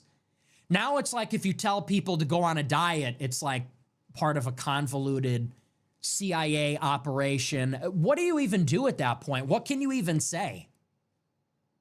Literally, what can you even say at this point that is not going to be construed in that way? So I saw that. I couldn't even believe. I'm like, what even do you say to that? And those were real tweets. This was Uncensored AI, which sponsored that America First United conference a couple of weeks ago, the Jew Bilzerian, Amy Danger Slut, that whole thing. They were like the only sponsor of the conference, and it's that account saying it's a psyop to tell people to go on a diet. So I'm like seriously considering just switching sides. Like maybe the Talmud is right. Like you guys might be subhuman. Like, are the Goyim okay? I used to be on the other side saying, the Talmud says we're not people. It says we're cattle, and if, like, we're in mortal danger, that you don't have to save us because our lives don't matter. That's really messed up. But as time goes on, I'm like, I don't know, guys. I don't know. Goyim are merely beasts that resemble people. Sounds like they clocked us. Sounds like they kind of got our number on that one. You know, offensive? Sure. Shocking? Absolutely. Is it wrong? I'm not so sure anymore. Are they absolutely wrong? I can't say with certainty that they are. You know, it says like in the Talmud, if a goy is drowning, that like a Jew doesn't have to save them because like they're not people. And at first I was like, they value our lives so much less than their own. This is so evil. Now I'm like, I don't know. If I saw a bunch of goyim drowning and they were like, help, help. Wait, but you're a Fed because you said we shouldn't eat as much. I'd be like, I don't know. Maybe you should just like go and drown then or something. Like maybe is there like a lot of value that's going to go away here? I'm not so sure. I'm just being honest. I'm just being honest. It's making me question my previously held assumptions. My experiences this year, they're making me just rethink everything. I'm honestly considering like, maybe like Goyim are actually the problem. Maybe like if they just led with that, if one among them, if Ben Shapiro just went on the show and said, look, Goyim are the problem. It's true. It's all real. I feel like they'd actually be doing better if they just led with that. It would have been shocking, but maybe you should have just ripped the Band-Aid off. Anyway, that's a joke. Obviously, I'm kidding, okay? Funny. Obviously, that's a bit. I'm just joking, It's just so you disgusting, understand. honestly. But anyway, so that was that big Does he not viral realize clip. why we watch him? It's because we're disgusted with the people who talk like that about us. Why does he do that? Other thing I wanted to talk about, one other thing before we get into the news. Now, I don't know how reliable this is. I don't know if I would take this to the bank. But I saw a really interesting poll this afternoon. This is the same polling agency that does some of the surveys in Florida for James Fishback. This is the Public Sentiment Institute. They did a nationwide poll. I think they surveyed about 915 people. Did you see this on Twitter? And they found that nationwide, 8% of Americans identify as groypers. 8%. Did you see this? If you didn't, I replied to it on Twitter earlier today. So if you go through my replies and you scroll up, you'll find it. This is the Public Sentiment Institute. Like I said, they polled, I think it was about 915 people. In the end, the sample size was about 896. It looks legitimate. They published their crosstabs, their methodology. It all looks sound to me. And they said that 8% of all Americans say they identify as supporters of Nick Fuentes. It gets even better. When you break it down by gender, it's 12% of the men.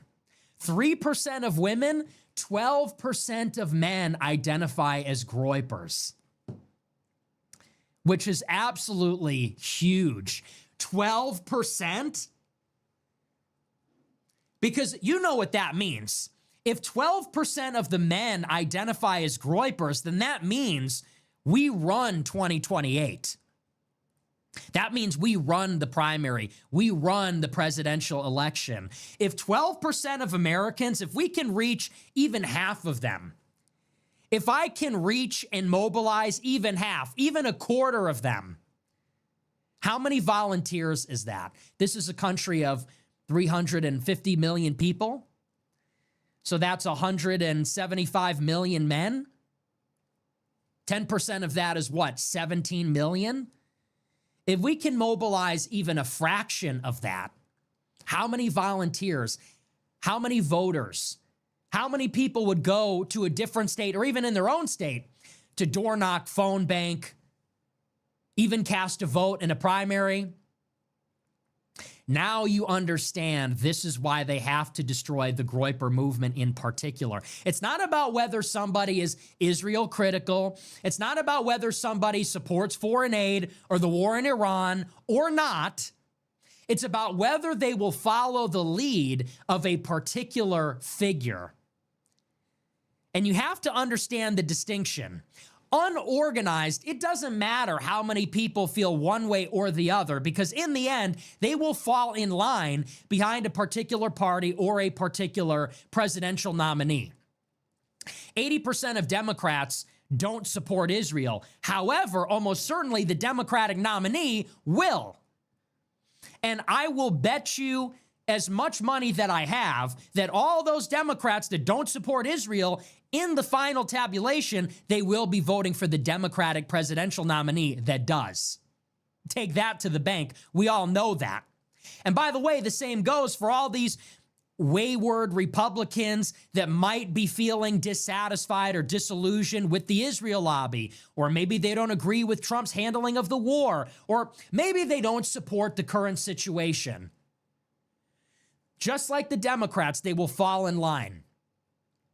So this is something very important to understand. Whether the general public or some demographic cohort has a particular position or a particular preference or leaning, that matters very little. What matters a lot more is there an organizing figure? Is there a central leader type figure that can mobilize them to do something, to vote, to not vote, to go and phone bank, to knock on doors, to make a small dollar contribution, to think a certain way about an issue? In the end, that is actually what matters. And why? Because when you actually have election day, when you have a primary day, a caucus day, Republicans are going to vote Republican, Democrats are going to vote Democrat. And people can feel however they feel about the issues. They will be swayed by advertisements, by endorsements, the influence of organized groups like labor unions or their particular pastor or church.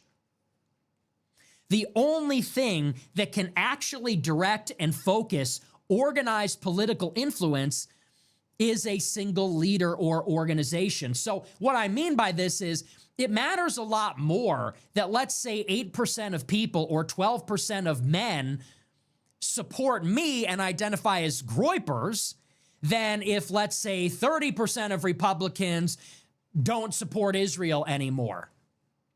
And that's why they have to strike at the head. That's why they have to attack the shepherd so that the sheep scatter. I think that's a big reason why there's been so many attacks on me and the Groypers lately in particular, I don't think they necessarily mind if there's a general Israel critical antipathy. You see what that actually amounts to. Look at how unpopular Israel is right now. It doesn't even matter. Like, think about that. Israel has never been more unpopular, and yet the administration has never been more pro-Israel. So the way that the public feels is totally divorced from what the government does. There's almost no relationship at all. It's not a causal relationship. There's barely even a correlation. Let's say 50% plus of the public no longer prefers Israel to Palestine, and yet you've got a war in Iran. You've got a memorandum of understanding in the works for a 20-year foreign aid package for Israel. They're shutting down Harvard. They bought TikTok to make it safer for Israel. They're banning people from the World Cup if they criticized Israel. So all of that public consciousness, all of that mass awakening, and a couple of dollars will buy you a cup of coffee, unless you actually have an organizing, rallying point that says, we're going to take our ideas and we're going to do this specifically with them. It's not enough that people don't support Israel, because then they don't know what to do. Well, who do I vote for? Well, I lean more towards the Republicans. Well, I lean more towards the Democrats. Well, I like the way this guy sounds. Well, Vance seems better than Rubio. It doesn't matter how big the plurality or the majority is in that narrow sense, because they're not being focused and directed. What the regime fears is that even if a small number, 3%, 5%, 10%, and especially a small percentage of highly motivated and organized people, if they are all moving in one way, you will see the ripple effect very clearly. It will have a very tangible and visible and disproportionate impact on the national conversation and on electoral politics. And by the way, I've had those conversations with leaders of organizations and other people. They want me on board for 2028 because they recognize that even if it's 10% of the young men, they're going to need those people. And at the minimum, they're going to need those people not to oppose them. They're going to need those people to be quiet, to go along, to get along, to go with the flow. If we have 5 to 10% of those young men and we're making a big ruckus, we're making a lot of noise, and we're out there in the field, well, then their whole game is over. Kind of is over. So that's a pretty substantial white pill. And I would say this. I know that some people would look at this poll and they might say, well, that's overcounting them, or it wasn't a large enough sample size. And I could see there might be some criticisms of that poll in particular. But you know what? Every single poll is now like this. You have this poll that says 12% of men identify as Groypers. There was a poll this week from the same outfit that said that 40% of 18 to 25-year-olds support James Fishback in Florida. It's not even close. They put it on Fox News. On Tuesday, in Thomas Massey's district, Thomas Massey carried the 18 to 26-year-olds by 43 points. Wow. So it's not just this poll. It's all the polling with James Fishback shows the exact same thing. The exit polling, which is, in my opinion, far more reliable in Kentucky's 4th, showed the exact same thing with Thomas Massey. All the opinion surveys and polls that interview about Israel or the war in Iran, they say the same thing too.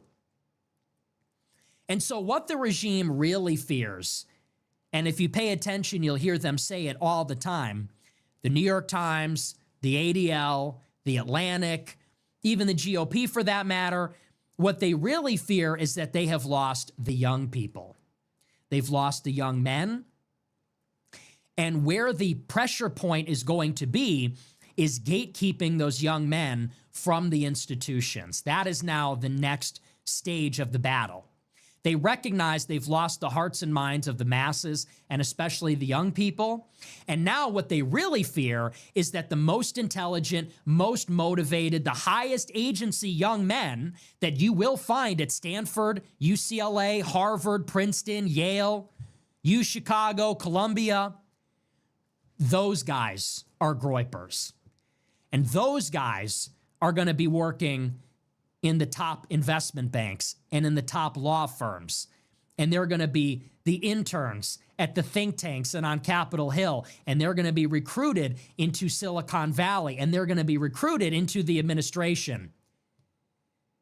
And there's going to be a very severe shortage of guys like that are on board with any of this. There's going to be a severe shortage of brilliant, motivated, young white men that are anything other than groypers. There's going to be scarcely few men like that are going to be progressive leftists, and even fewer than that are going to be like Nikki Haley Republicans or something. And that's the key variable to watch. That's actually the operative force in history, and especially in American politics. So I saw that number. If you're looking for a white pill, there it is. And that's all we need. Give me 8%. Give me 12%. Watch us change history. That's why they want to derail the movement. I think that's why there was an all-out attack on groypers, even from the so-called, Jew hater club or whatever. They want to derail that aspect of it. That is actually what they fear the most. But with that being said, we're going to move on. We're going to get into the news. And our big story tonight, I actually want to talk about the deportations first because we haven't discussed this in a long time. Isn't it interesting? And I will just say at the outset, isn't it amazing that you have not heard absolutely anything about deportations in about 3 months? Think about it. When is the last time you even heard one story in the news about mass deportations, about a surge of Border Patrol and ICE to any major city? When even was the last time you heard anything like that? I think the last time that was even in the news had to have been early February. And it was in the news actually when ICE and Border Patrol were in retreat after those 2 protesters were killed in Minneapolis. Trump sent out Tom Homan to the city, and gradually, incrementally, they retreated. They pulled all the thousands of Border Patrol and ICE out of the city, and then they said, that's it. That's it for all these big operations in the cities. No more raids. We're not going to go into people's houses. We're not doing these big patrols anymore. We're not surging personnel to these different liberal cities anymore. They basically said it's over. And since then, I don't think I've heard a single thing about this. The only development, and this is our big story tonight, get a load of this. So there's a few things we're going to get into tonight, actually. As it turns out, and this went completely unnoticed, way under the radar, do you know that in the middle of April, ICE, for the first time since December of 2024, actually released the total number of deportations for a fiscal year? The last number that we got from ICE on the total number of deportations was December 2024, when Joe Biden was still the president. That is until the middle of April 2026, last month. And we got the total number of deportations for fiscal year 2025. Would you like to know what it was? The total number of deportations for fiscal year 2025 was 442,000. Now, a few things about that number. In the first place, let's remember we were promised 1 million deportations per year. That was the goal. Joe Biden allowed 10 million illegal aliens in 4 years. If we even wanted to return all of those people in Trump's term and just get us back to where we were in 2020, you would need to remove 2.5 million per year. The goal was 1 million per year. What the administration actually recorded was 442,000. Now, here's where it gets interesting. They actually gave us a completely different figure in their press release at the end of 2025. In December 2025, the administration told us it was 600,000. And you might remember this. There was this triumphant celebration at the end of the year. They said the first year of the Trump administration, and we succeeded, mission accomplished. We deported 600,000 people. So which is it?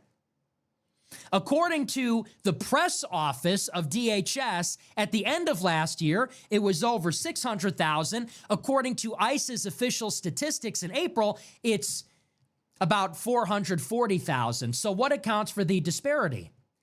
Well, in December 25, the New York Times actually broke down those figures, and they told us, no, realistically, it was about 230,000 deportations, and the rest were arrests. The discrepancy between the 230,000 deportations and the 600,000 number that the administration gave is that they arrested maybe 300,000 additional people. So how many actually were taken back to their country of origin? Well, really only about 230,000. The rest are people that have been apprehended. And on apprehensions, not everybody that gets arrested is even detained. So they may have arrested 400,000, 300,000 additional people. Many of them get turned away. Many of them are picked up and they're detained for a little while, and then they let them go. And many of them are detained and they're still in detention. And many of them, they're in the process of adjudicating their claim with immigration. But probably the vast majority of them, they just let them go because they don't have the infrastructure for this. There was a famous example in California, I believe, where a bunch of anti-ICE activists actually stormed and broke into a detention center, and they found that it was empty. So they recorded something like 200,000 deportations, real removals in December. In April, they tell us it's something like 440,000. So there's still a discrepancy. It's not 600,000. Well, is it 230,000 or is it 440,000?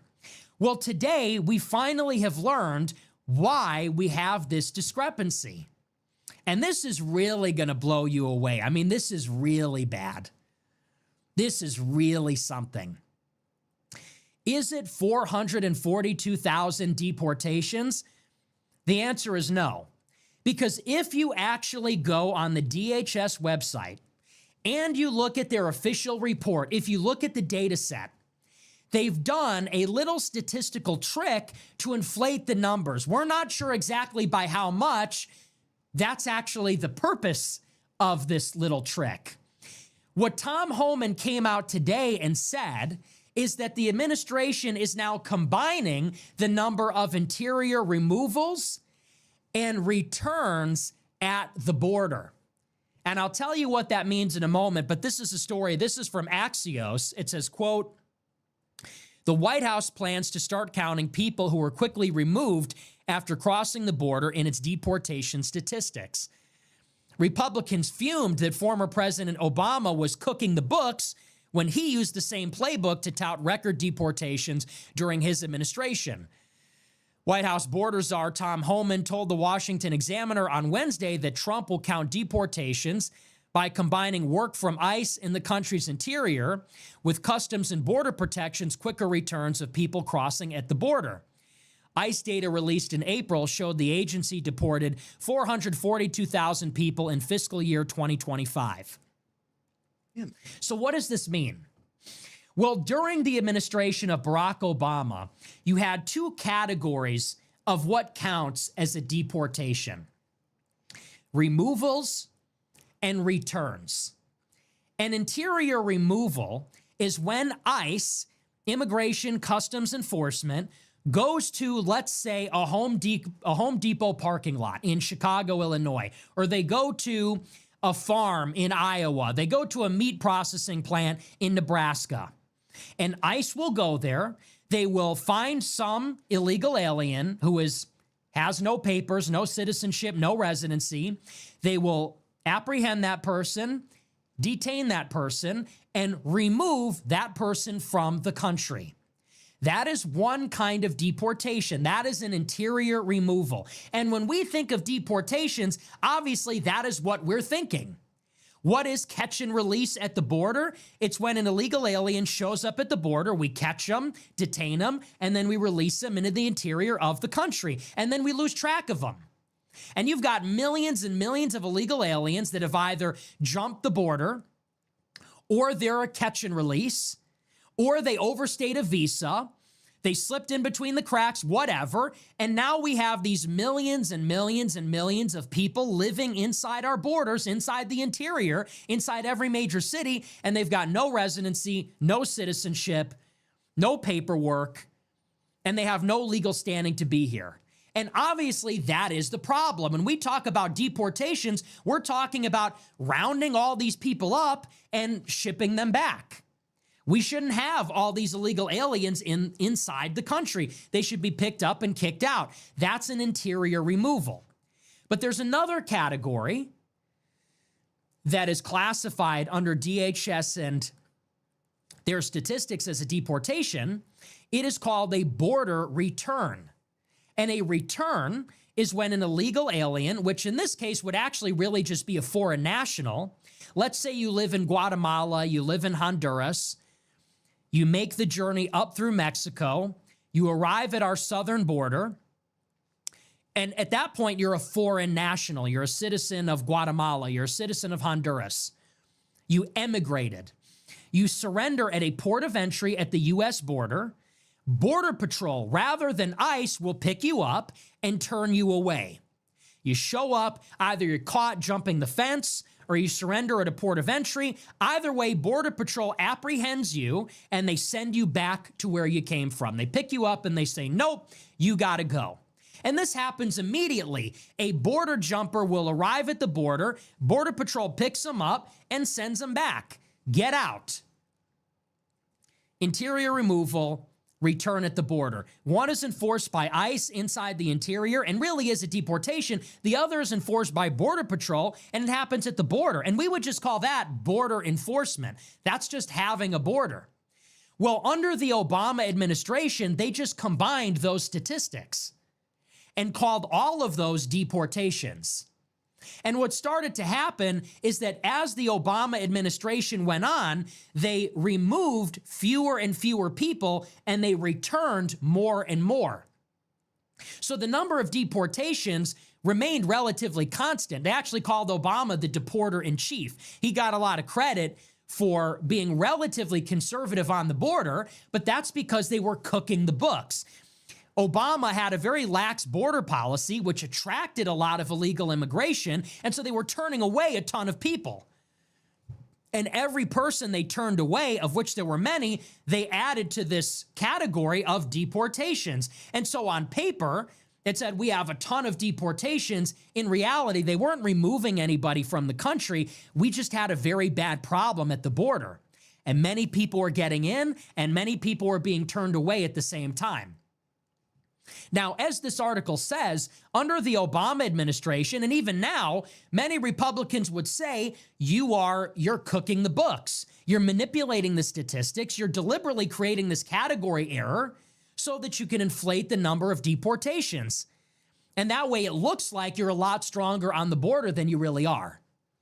Well, now the Trump administration, they're openly telling us they are doing the exact same thing. So think about it. In April, they tell us we have 442,000 deportations for fiscal year 2025. But that number, even according to their own website, includes removals and returns. Now, I want you to keep something in mind. There are still, under the Trump administration, thousands, sometimes tens of thousands of apprehensions at the southern border every single month. So even if you conservatively say that there are 10 to 15,000 apprehensions at the southern border every single month, even though that's a 90% reduction from the Biden administration, if you just do the math, that's like 100,000 to 200,000 returns every year. If you're including those apprehensions and returns at the southern border in your deportation statistics, then you've inflated the number by 100%. If you follow. Under the Biden administration, there were 100,000, 200,000 apprehensions at the border every single month.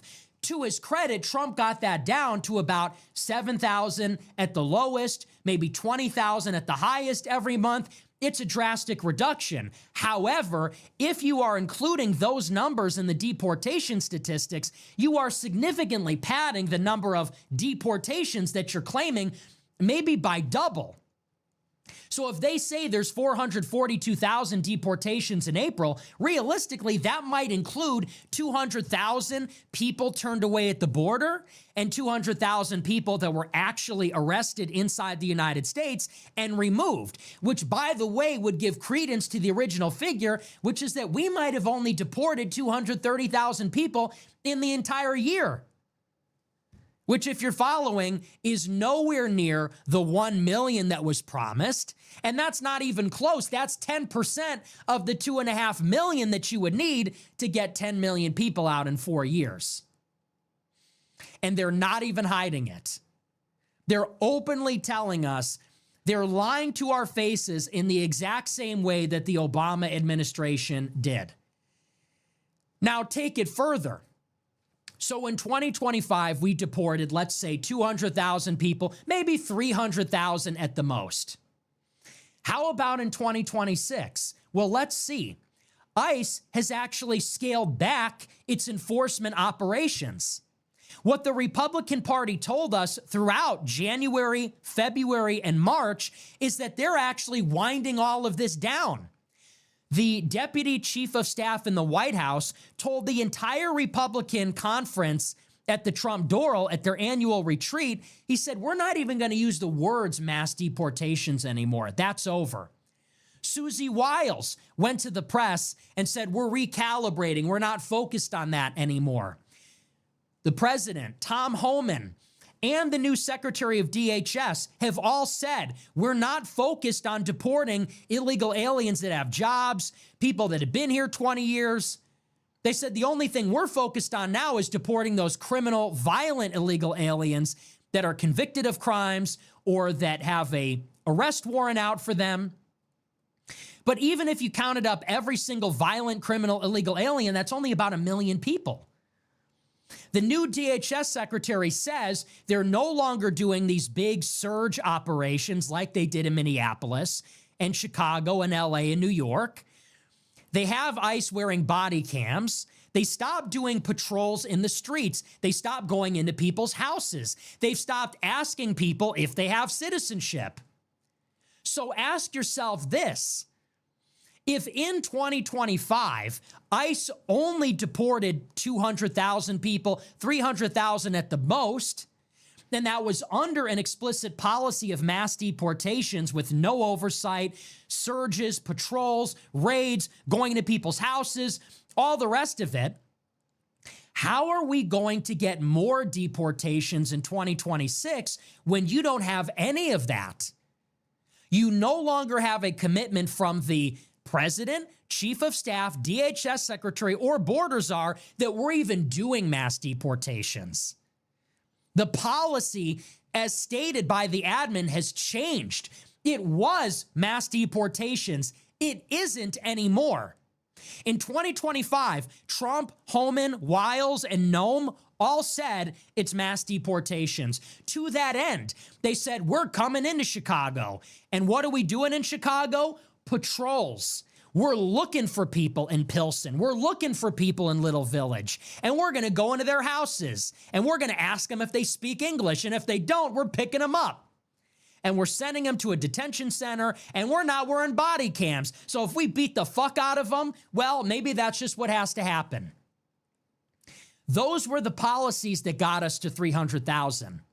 In 2026, Trump, the new DHS secretary, Tom Homan, and Susie Wiles all say, no, we're giving up on that. No, we don't want mass deportations anymore. And we're not surging in the cities. No more patrols. Put your body cams on. Don't kick their asses. Don't kill the protesters anymore. Don't rile anybody up. How are you going to get more this year than you did last year? And there are some people, here's another aspect of this.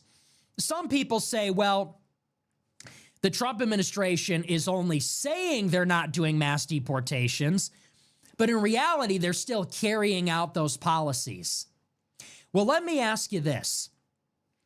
Last year, when the administration deported 200,000 people, we saw the deportations. What do I mean by that? We saw ICE and Border Patrol everywhere. You saw them, I saw them. I remember in my Ring community app on Nextdoor, on all those community social media apps, everybody was saying all the time, watch out for ICE, watch out for Border Patrol.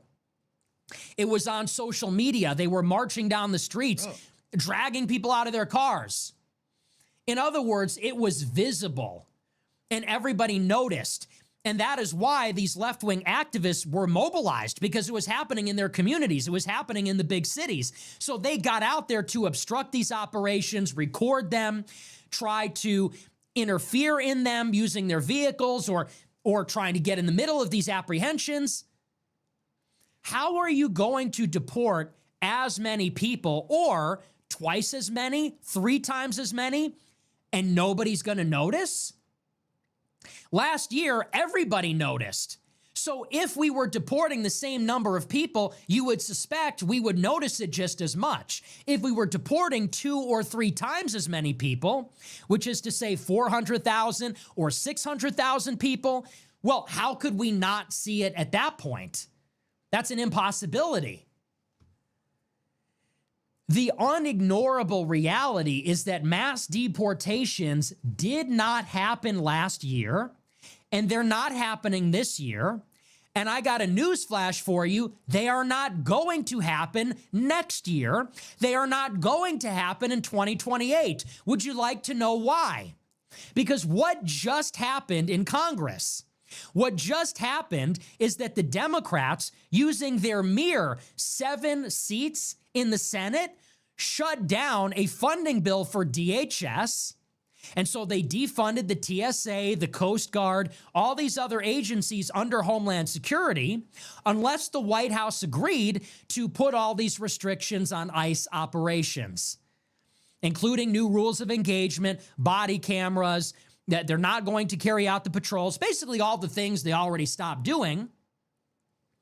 And so, in other words, if the Democrats could prevent the normal functioning of government in order to obstruct ICE operations with a minority in the Senate, what do you think they're going to be able to do with a majority in the House and possibly a majority in the Senate? On January 5, 2027, a new Congress will be inaugurated. A new Congress will be seated. You're going to have a Democrat majority in the House. You might have a Democrat majority in the Senate.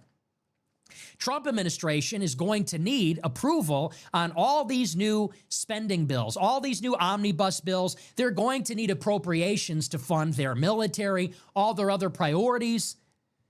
I'm once again going to predict the future. Would you like to look into my crystal ball?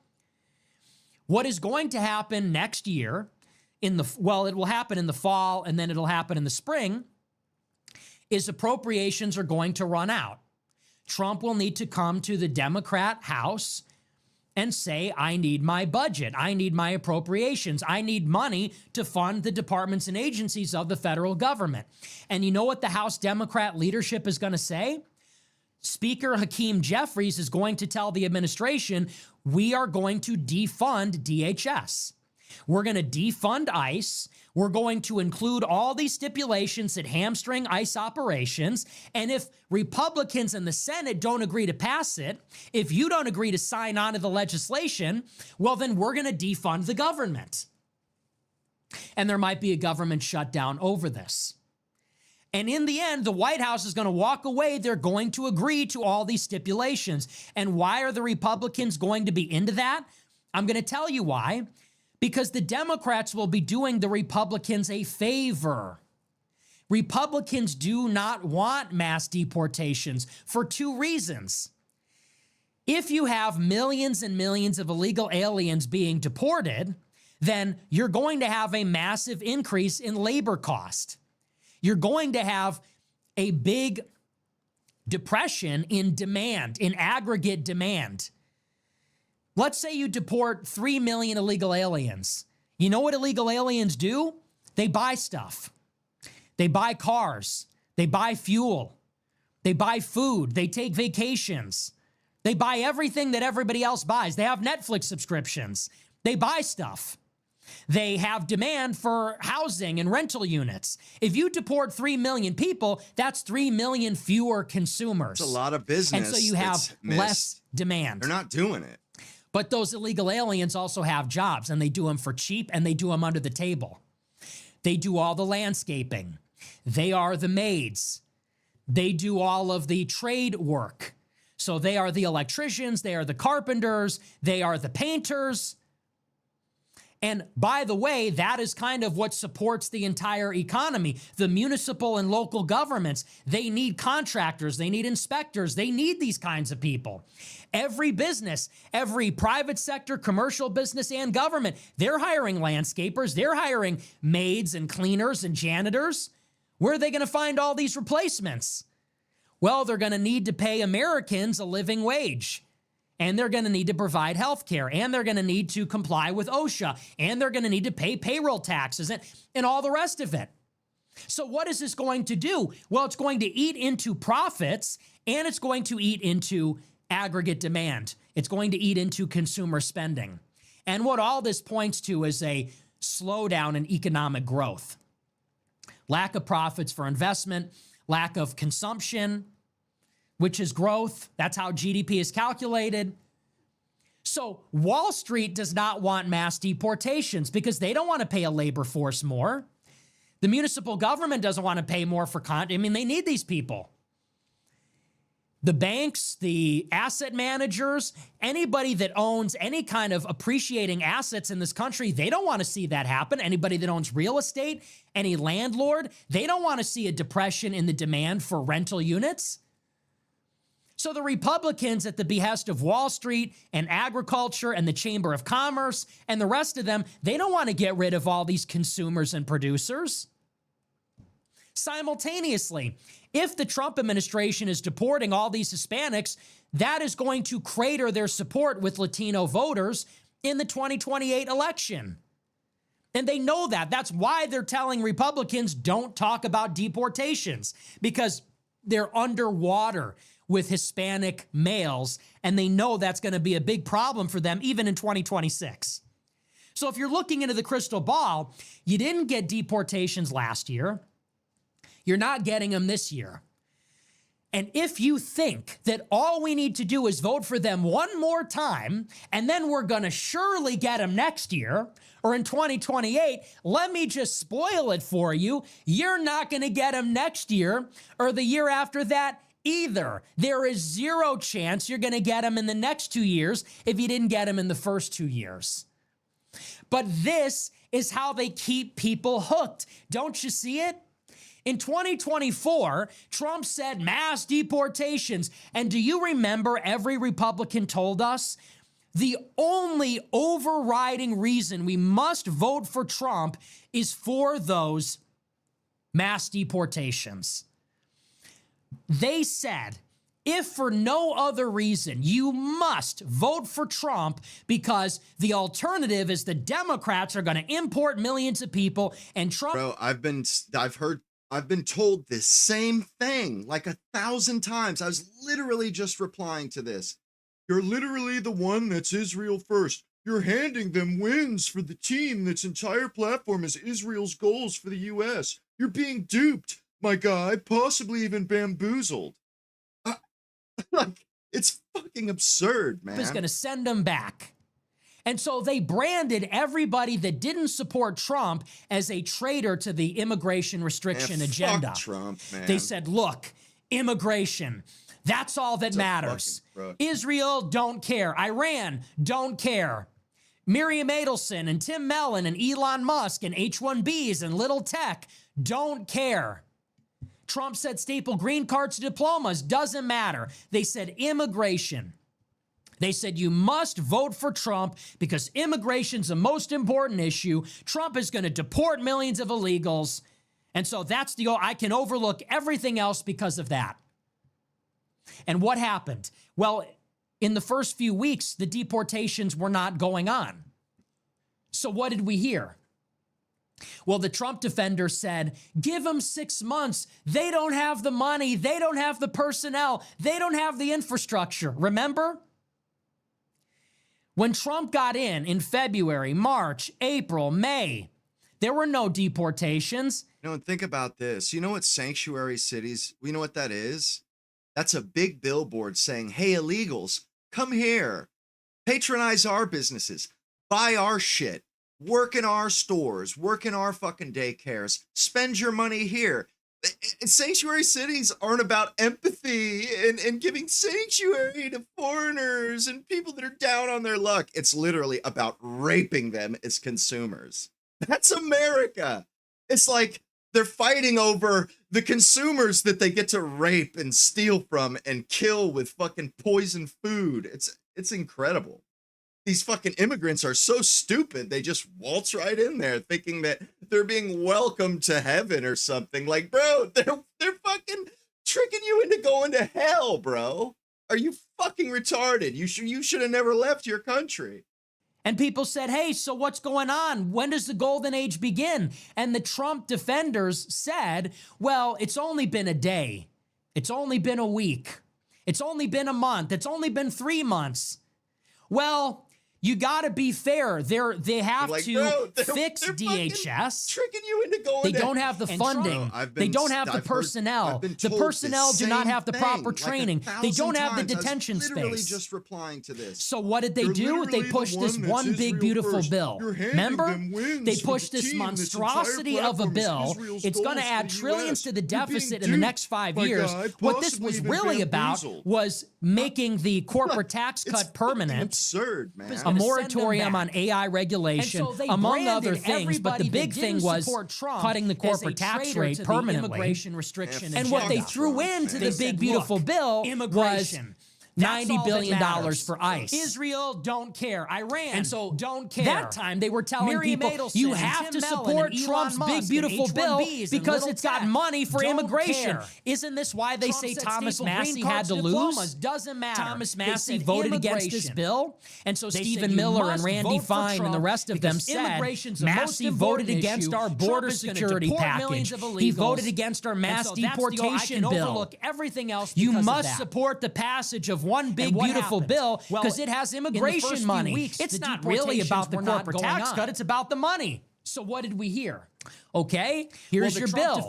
You won the election. 6 months later, here's your bill. They don't have the money. Well, they don't have June, the July, personnel. August, September, October, November goes by. Still no deportations. When Trump got People say, so February, what gives? March, April, May. Well, they told us there were no it's deportations. going to take 6 months No, for the think money about to kick this. in. You know what sanctuary cities? It's actually you know going to what that take is? months for the That's a money in the big billboard beautiful saying, bill "Hey, to illegals, actually kick come in here. at DHS. And Patronize then our we got to businesses. hire Buy the our ICE shit. agents. We Work got to in our buy the stores. detention Work in our facilities. fucking We got to daycares. train the ICE Spend your money agents. here. You go, okay. Sanctuary cities aren't about empathy. Well, the and 6 giving months have gone by. It's sanctuary to December, January, foreigners and February. people Now that are what? down Where's our on their luck. It's deportations? literally They about say, well, it's raping just them too as unpopular. consumers. Because That's you see, here's the America. thing.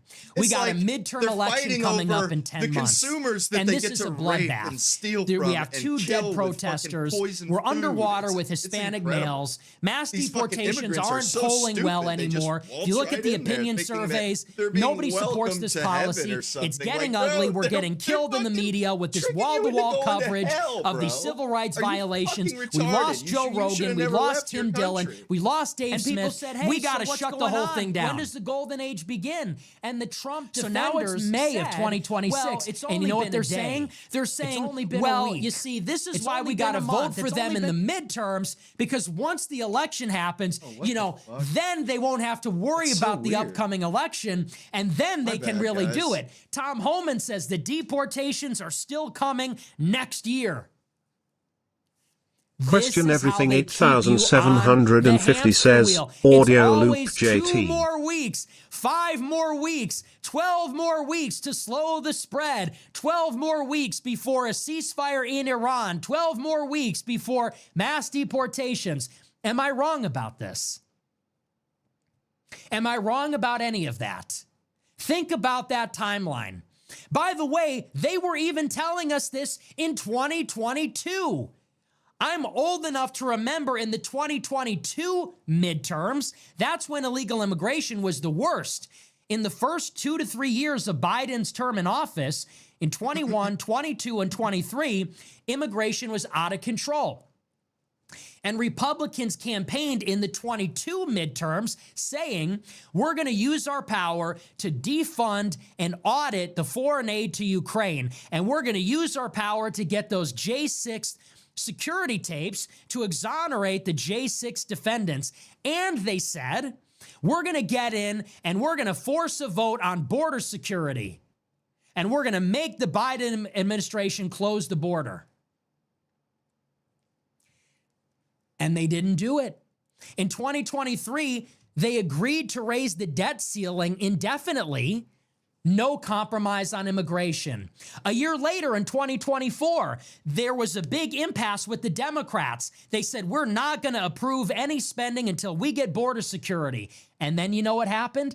Israel came under attack from Iran, and Republicans said, you know what? We got to put immigration on the back burner. We need to focus on getting that $26 billion to Israel and another $100 billion to Ukraine. And then it was the 2024 election.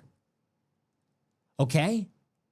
How far you want to go? We could go back to 1986. You could go back to 1986. This has been the story every single year, every single cycle, with every single president, whether we are in the White House or not, whether we are in the opposition or not, whether however many chambers we control or ones we don't control. It literally never matters. And so this is what I'm trying to impress upon you and what I've been trying to say all along, which is, they are making a choice. They are making a choice. If they were worried about inflation, they wouldn't go to war with Iran. If they were worried about the midterms, they wouldn't go to war with Iran. If it was about the money and all these things, well, why can't we do it now if we got $90 billion from the big, beautiful bill? They simply do not want to carry out mass deportations. The Republicans do not want to do this. Why? Because the Republican apparatus is controlled by Wall Street, the Chamber of Commerce, Little Tech, Silicon Valley, and the Israel lobby.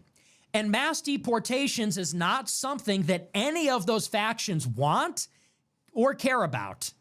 And actually, most of them do not want mass deportations, or actually against them. This is why the Wall Street Journal runs editorials every week saying mass deportations are only going to hurt the economy. Jamie Dimon and Larry Fink, they go to the White House and tell Trump, no mass deportations, it will hurt the economy. The governor of Georgia calls up Trump and says, you got to stop deporting my Hyundai workers from South Korea. We need the business. Big Agriculture calls Brooke Rollins, the Secretary of Ag, and says, stop deporting my agricultural workers. We need H-2A visas for them. And Brooke Rollins taps the president on the shoulder and says, yeah, it's a no-go. You can't deport these people. So you need to recognize that Trump and the GOP, these guys are not on our side. They're not looking out for us. They're not even ideologically aligned with us. There is this idea, which is so poisonous and toxic, which is people say something like, our guys are in power. The posters are in control. They'll see DHS post something on Twitter that is based. They say the word remigration. And people say, see, that goes to show we have friendlies on the inside working on our behalf, and this is better than what we're getting otherwise.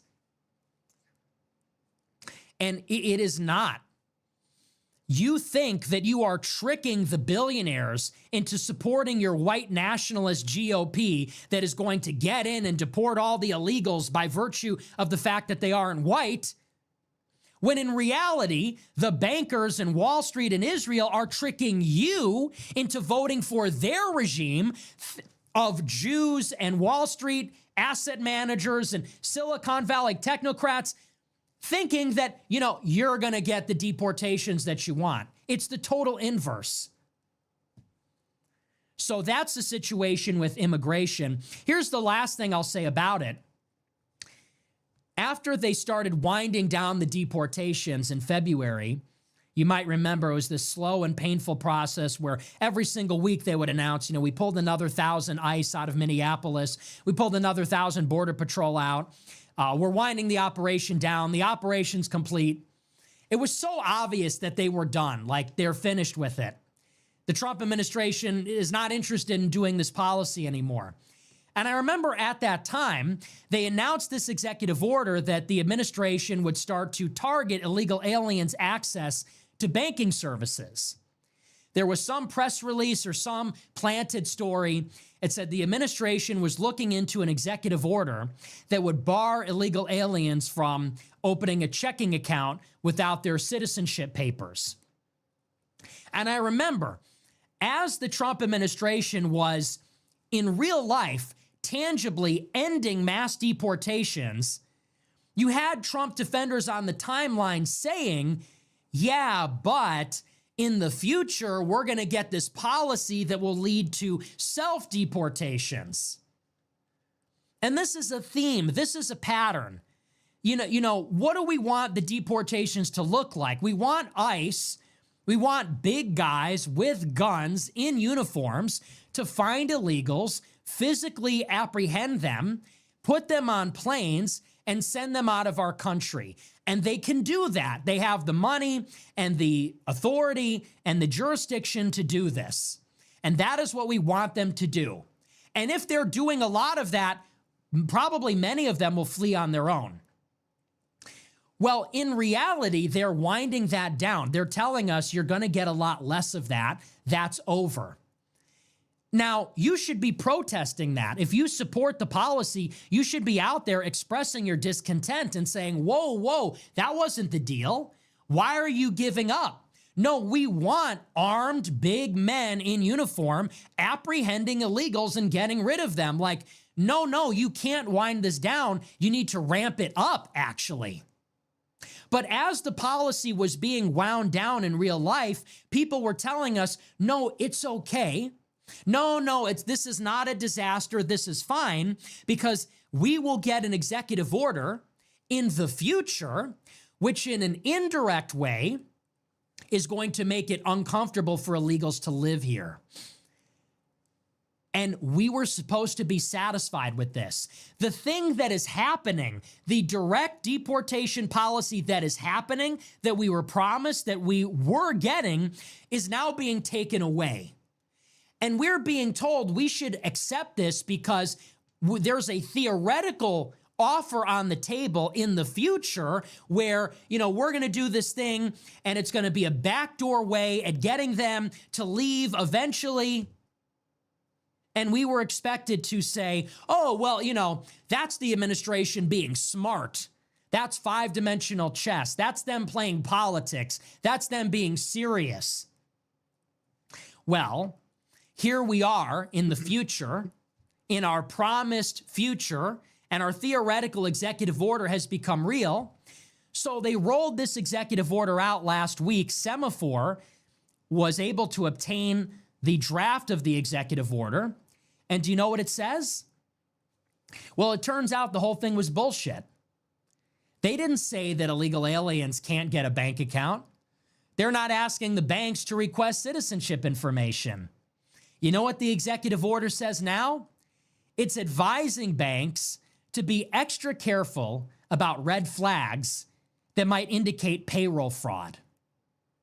That's all it does. This is the story from Axios. It says, quote, non-citizens in the United States will face greater scrutiny on their banking activities following an executive order by President Trump on Tuesday. But the order was less extensive than a previous proposal floated by Treasury requiring banks to collect clients' citizenship information. The order directs the Treasury Secretary to issue an advisory to banks to identify red flags tied to payroll tax evasion, concealment of true account ownership, off-the-books wage payments, labor trafficking, and the use of individual taxpayer identification numbers to open accounts or obtain credit without verified legal presence in the United States.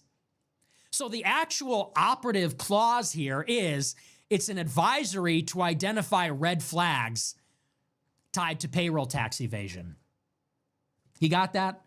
So the Treasury Department is telling banks, hey guys, just a reminder, be on the lookout for illegal activity. Thanks. It says Trump had earlier announced he would issue an order requiring banks to collect data on customer citizenship or immigration status. Banks considered that checking the immigration status and citizenship of all clients would be burdensome and nearly impossible. So they gave up on it. You see, this is what they do to us. And this is where you go to someone like Steven Crowder and you try to get it through to somebody like that or your boomer relatives or your coworkers and say, look, like we're not getting the central thing that we were promised. This is the overriding, most important issue that was sold to us as maybe the exclusive reason that you cannot not vote for Trump. And we're not getting it. They don't want to deliver it. They're not trying to deliver it. They could, but they refuse to. And we are being told every day and every week, we're being given this little rhetorical bag of tricks where they say 3 million deportations. And you go, no, it's 200,000. And they say, yeah, but there's 2.8 million self-deportations. And you say, really? So 80% of the deportations are not even real deportations? Where does that number come from? And they say, well, it's an estimate from this survey done by the census. And you go, that number sounds fake. I don't feel like there's 3 million fewer illegals here. That's not what ICE says. And they go, oh, so you don't believe the numbers. Oh, well, you only believe some numbers and not the others. You say it looks like the administration is backing down on the deportations. Looks like they're giving up. And they go, no, they're not giving up. They're not leaving Minneapolis. They're just like negotiating a deal with the government of Minnesota and Minneapolis where it's actually a huge victory because now Minneapolis prisons are going to turn over illegals that have committed violent crimes to ICE. So it's actually a win. And you go, really? I feel like the win would be just rounding them all up and kicking them all out.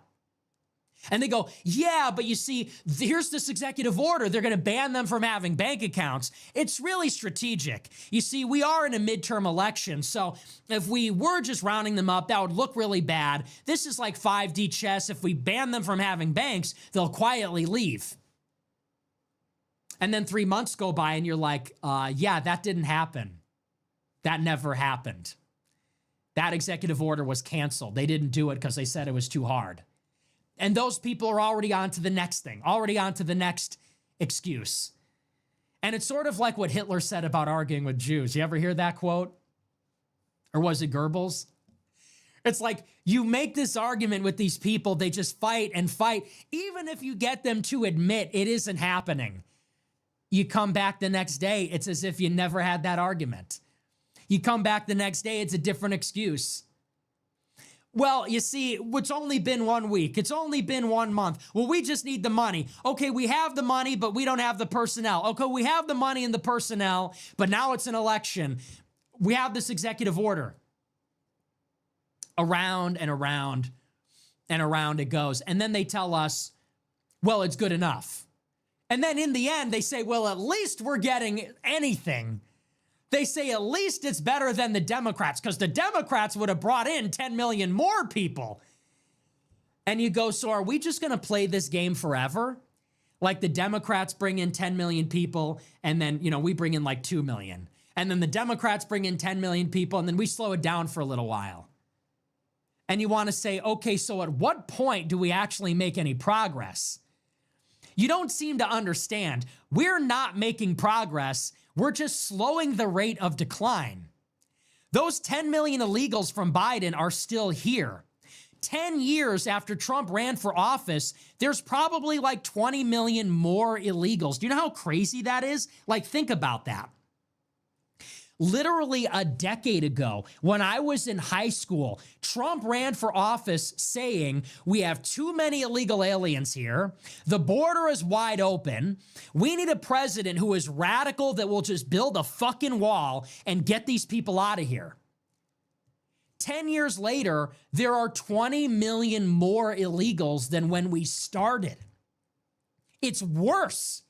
It's much worse. There were millions of illegals that came in under Trump, and then there were like 5 times as many more that came in under Biden, and now they refuse to take them out. They refuse to get them out of the country. So illegal immigration was already so bad 10 years ago that the country elected Trump to like build a wall. And now there's 20 million more than there were before. And by the way, all those people that were here before, they all have kids.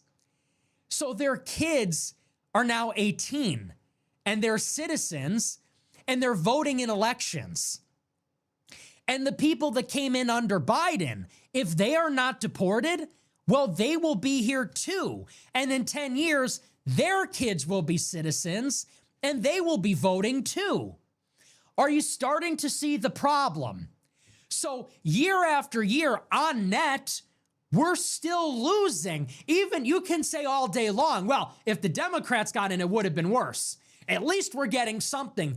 Okay, but if we're not making progress on net, then we're kind of just wasting everyone's time.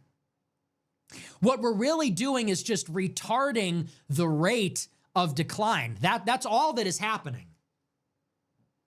If you don't deport those 10 million people, then they're never going anywhere, and they're effectively amnestied. And guess what else? Okay, so let's say an illegal alien gets in the country in 2022. In 2026 or 25, it's very easy to say, okay, look, you came in here when the border was open. It was a jailbreak. You've only been here for 2 years. You got to go now. Like that's very, am I wrong? If an illegal alien from Venezuela comes here in 2023 and we come in 2025 and we say, all right, you took advantage of the jailbreak. Everybody was coming in. You've only been here 2 years. You haven't put down roots. You got to go. Everybody would get behind that. Everybody would say that's reasonable. It's not like it's a football game where you get in the end zone and you get the points no matter what. Okay, well, he made it in. Now he's safe. Look, you're not one of these people that's been here for 50 years and has a job and your kids are in school. You just got lucky. You got to go. Okay, well, what happens when it's 2029 and a Democratic president is inaugurated? And then it's 2033 and the next Republican president is inaugurated. Are we going to be able to go to that same guy that got there 10 years earlier and say, hey, man, you came in under Biden 10 years ago. Now you got to go. They're going to treat those people in the future like we treat these illegals that have been here 20 years now. They're never going back. And they're going to have kids and they're going to put down roots and they're going to be a part of the country forever. So the premise of the Trump revolution was never, hey, it's not going to be 10 million illegals additional. The whole approach was we're going to get them all out because that's what you have to do. We have to get them out. We have to build a wall so they can't come back in. And you build a wall because a Democrat can't tear the wall down. So they're not going to be able to get in forever. But if you don't do that, then what's the fucking point? If you don't build the wall and you don't remove the people, then what are we doing? We're just kind of like stabilizing it for 4 years? What's even the point? So this is why I'm only in favor of radical politics. I'm not in favor of doing this every time. We're going to hope Kevin McCarthy will deport illegals. It doesn't even make sense. We're going to vote for Trump and hope that he does what he refused to do in the first term. Why would it be any different? I think you need somebody, a true outsider, who actually is going to just be a true radical and is going to do the deportations. They're just going to ignore Wall Street. They're going to take the economic hit. If they lose the midterms, so be it. You know, they're just going to fucking do it. And short of that, like, why even bother? And this is a serious question. If you don't elect somebody that's actually going to do it, why would we even bother? At that point, just take the L. If you can't do the deportations, then why even promise them? Just say, you know what? It is what it is. They're going to be here. And let's just work on a different project. Basically, that's what it comes down to. Let's find some other way to improve quality of life. If you're admitting it's over, if you're surrendering on the issue, why would we lose all the political capital killing protesters and doing these big offensive... We just need to find something else, some other way to bring about change, something else to focus on, because he's fucking right, man. We're up against a brick wall here. This is intransigent. We can't force the government to do this. Like, we may as well just let it go, man. Being a dog with a bone is not going to get us anywhere on this one. Sensational raids that just lose voters. Why not just say, you know what, whatever, and just use the political capital for something else? But you got to pick a lane. You can't, we kind of have the worst of both worlds where Republicans are losing popularity because people think we're doing them, but we don't get the benefit of actually doing the deportations. So I would have preferred if they just said, you know what, yeah, it's over. That's not going to happen, but here's our solution. We're going to implement E-Verify, or, you know, I don't know. We're going to have the Civil Rights Act repealed. We're going to let white people live away from them. I don't know. There's got to be some alternative. Or you got to actually follow through. So this is your mass deportation calamity. I told you it would be like this. I told you this in 2024. And the only reason I like to remind you of that, it's not because it's all about me, like Tucker and the rest of them say. The only reason I'm telling you this is because you need to understand how politics works so that you can actually fight in favor of your own self-interest. And achieve And what change. I mean by that is get something a done. lot of people were tricked into supporting Trump because they believed that we would get this policy. And they voted for this administration that is helping everyone else. This administration is helping Israel. It is helping AI. It Not is us, helping not Palantir American. and Wall Street and Anduril. Like, a lot of people are really, really happy with the Trump administration. It's just not any of us. There are a lot of people that could not be happier. Look at Wall Street. I mean, it's all-time records in the stock market. Look at AI. AI has their foot in the door in the White House. Look at little tech. Palantir is in all these different agencies and departments. They're happy. Look at Palantir's valuation right now. It's way higher than it was before Trump took office.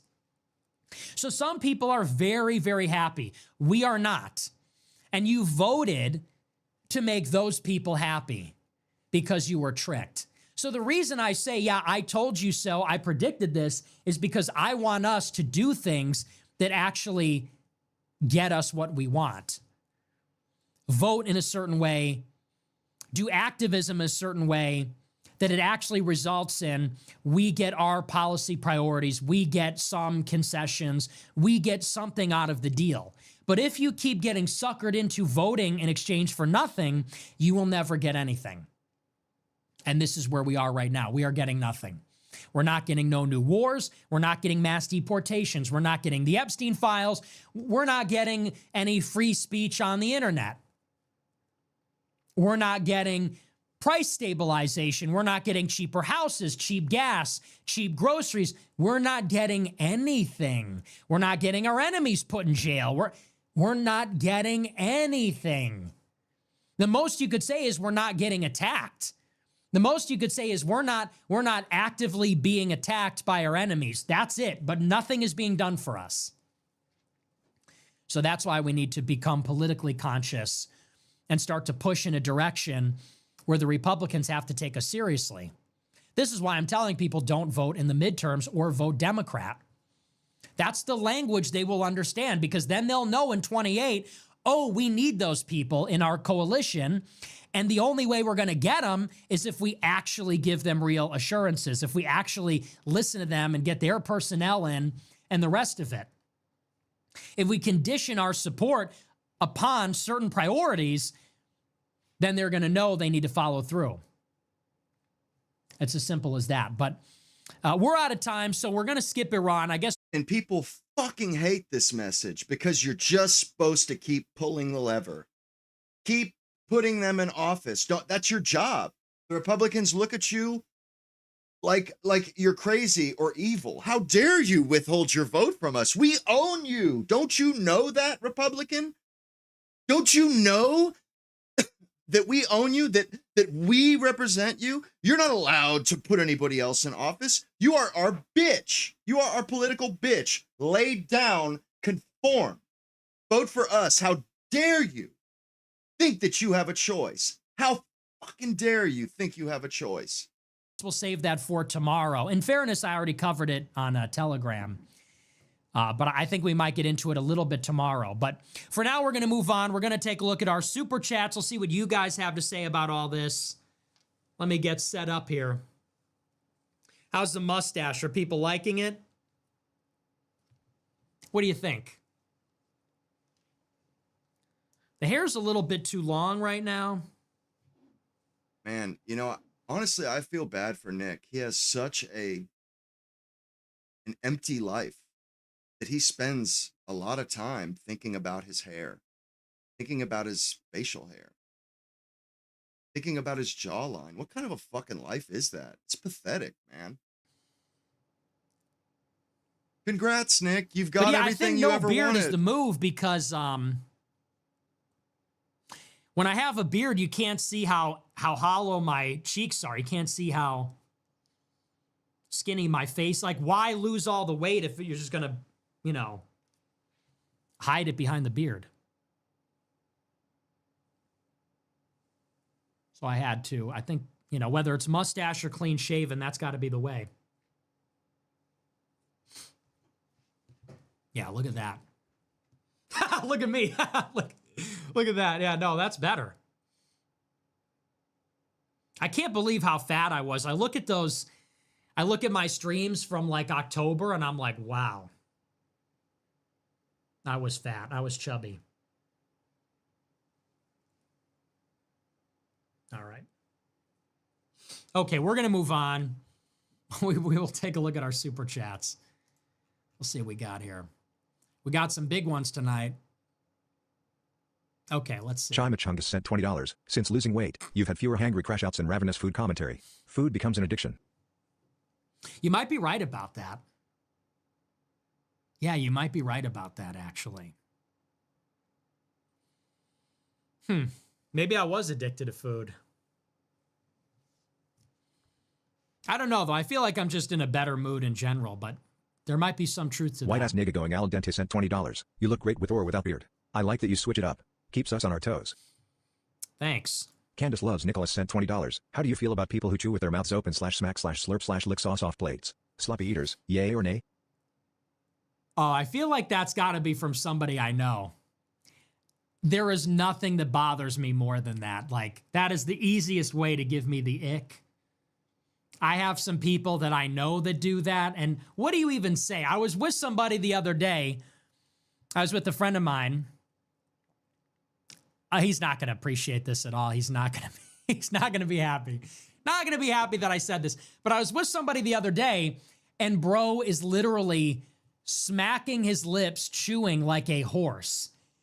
And I'm like glaring at him. I'm like, hey, man, would you please chew with your mouth closed? Please. And he gets all offended. He's like, well, I'm not going to talk anymore. Well, fine. I won't even talk. I'm like, come on. I mean, we're grown men now. We got to chew with our mouths closed. I was with my dad for Mother's Day with my family. Love my father, of course.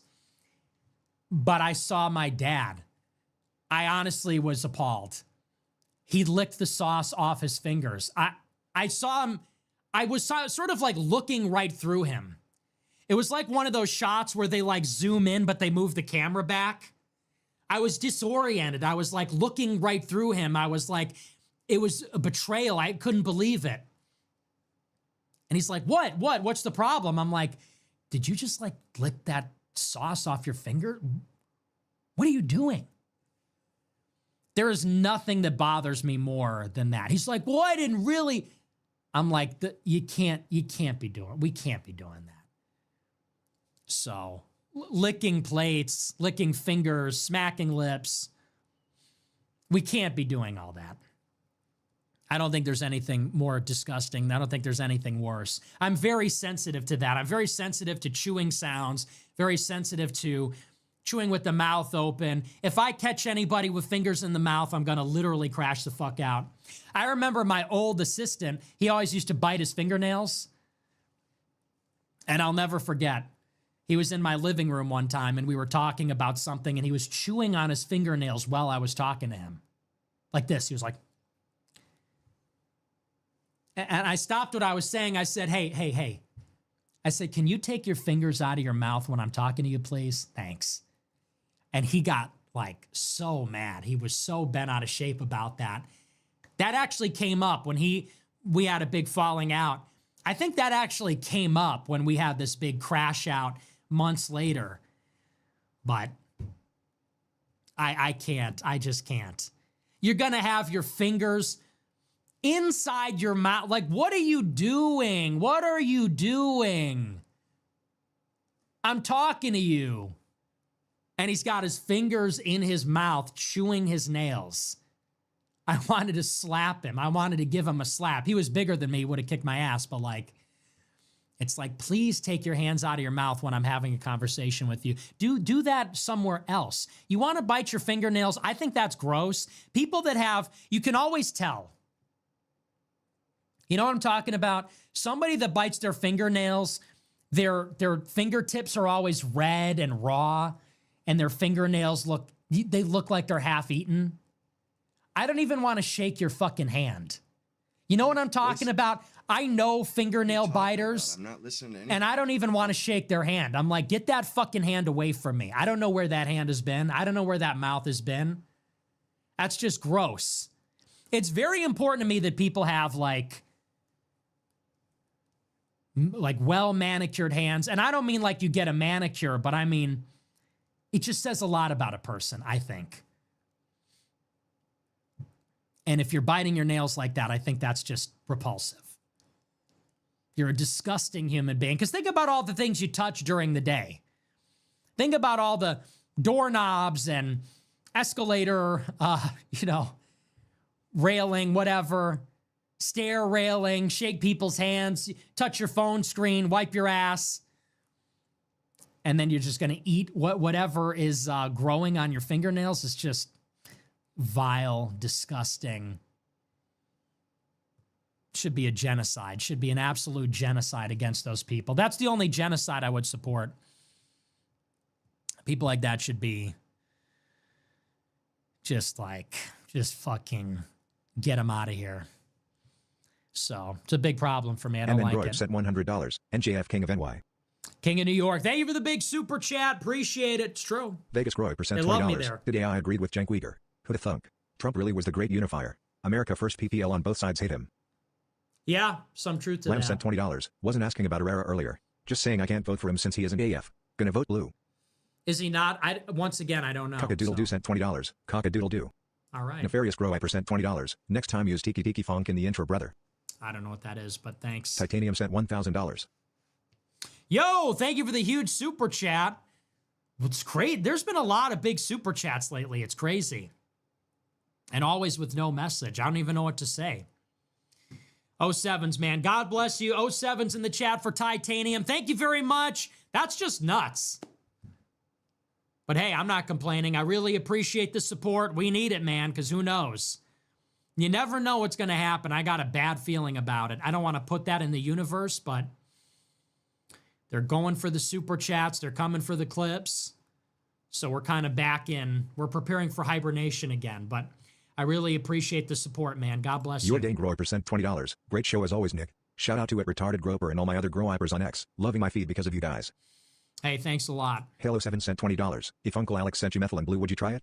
You know, he did. He did send me methylene blue. He sent me the drops and the pills. I didn't take them. He's scaring me because whenever he does the advertisement, he goes, we have the best, blah, blah, blah. We have the best. And he says, like, they actually work.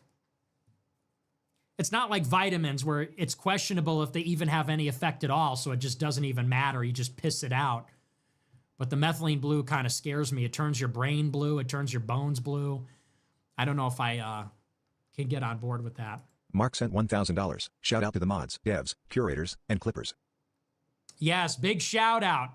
Wouldn't be the same without them. We need the clippers. We need the devs, mods, everybody. So I appreciate the huge super chat. Thank you very much, man. God bless, buddy. Appreciate all the support. 07s for Mark, please. C.Money sent $25. You hinted at it on Alex Jones. It would be cool to see a new format to accommodate guests and to do interviews your way. I know, and we are thinking about that. We're looking at that very powerfully and very strongly. Check Roy Pat sent $20. Ever since I found out you only weigh 126 pounds, I can't get rid of the desire to bake you a tray of cookies. See, the girls like it. I think they love a skinny king. Now, they don't like a short, skinny king. They actually hate that. They actually fucking hate that. Good shot. But I do think girls like tall, skinny guys. That's the highlight of That's my what day. I've noticed. I think it's a cope.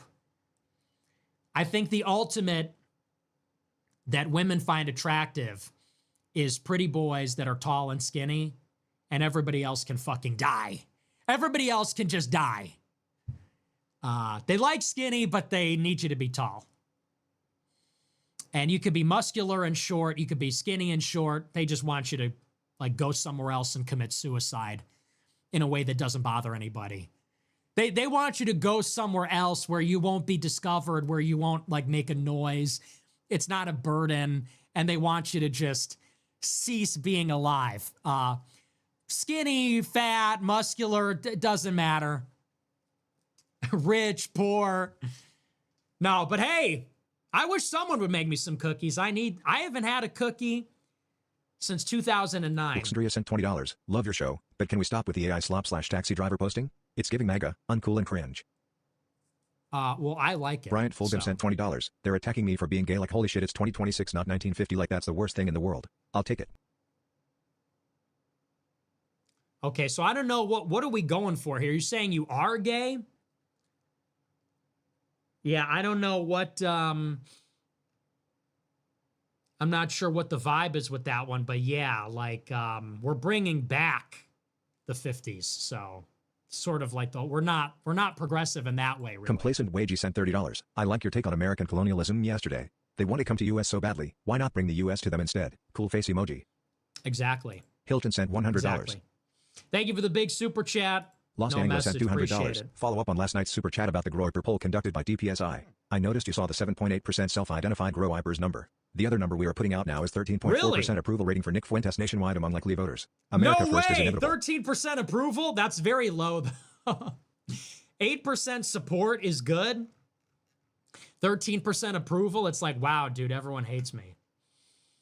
Well, I appreciate the big super chat. 13% approval. I'll take it. I'll Marla take Rose it. Flying Phone sent $100. Nick says $100 million just like Joe Pesci in Casino. That's the pure Chicago accent coming through. Well, how do I say it? $100 million?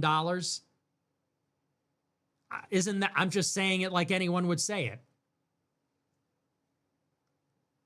How does he say it? You know what was funny about that movie? That's one of my favorite movies of all time. And recently I just had this weird, like, God wink moment. I was at this restaurant and I was with a friend of mine, and the manager came out and said, hey, I know who you are. I'm like, here we go. And he goes, would you like to go to the private room? Would you like a private dining experience? I said, yeah, absolutely.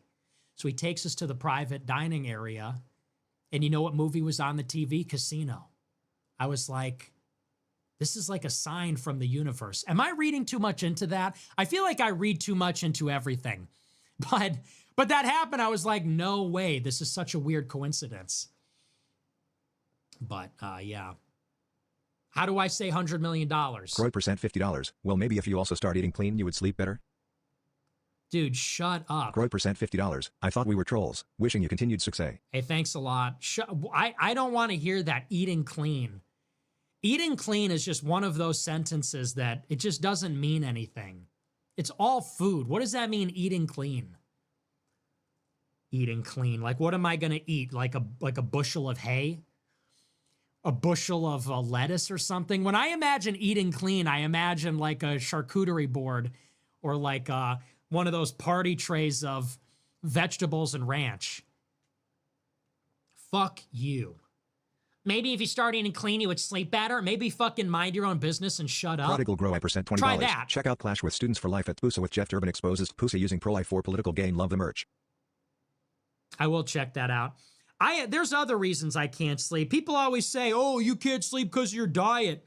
I'm just like a tortured individual. I'm a nocturnal, melancholic, brooding person. People say, you just need to get your sleep right. It's like, that's the whole problem. Like, that's the whole problem. Don't you understand? People say if you just got your sleep right, then you'd feel better. It's like, but I need to feel better to get my sleep right. Don't you understand? I saw Dasha tweeted something about that, and it was so genius that I wish I tweeted it. Somebody tweeted, oh, here's how you could stop being depressed. Go to sleep on time and eat bananas and take vitamin K and do this and do that and walk 30 minutes a day and do your exercise and put down the phone and blah, blah, blah. And she goes, well, what if I'm too depressed to do any of that? And I'm like, bitch, so true. Like, exactly. You have these like, I have these like chads in my life. I know all these chads and they're like, hey, listen, little bro, you just need to like go to the gym and like get your 8 hours. I know that's what everyone says, but it's so important. And I'm like, I know that. I know that. I know what I need to do. I can't. So, can anybody relate to that? Because I feel like they're just talking past us. These well-adjusted people, these people are not yearners. All these people, they don't yearn. They're not yearning. They don't wake up and think about their dreams.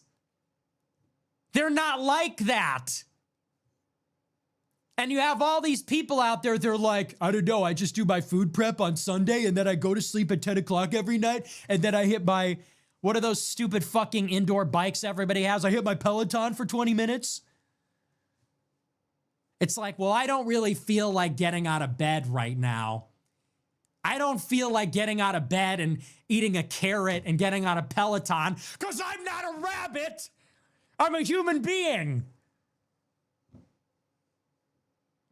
People, dubious at best.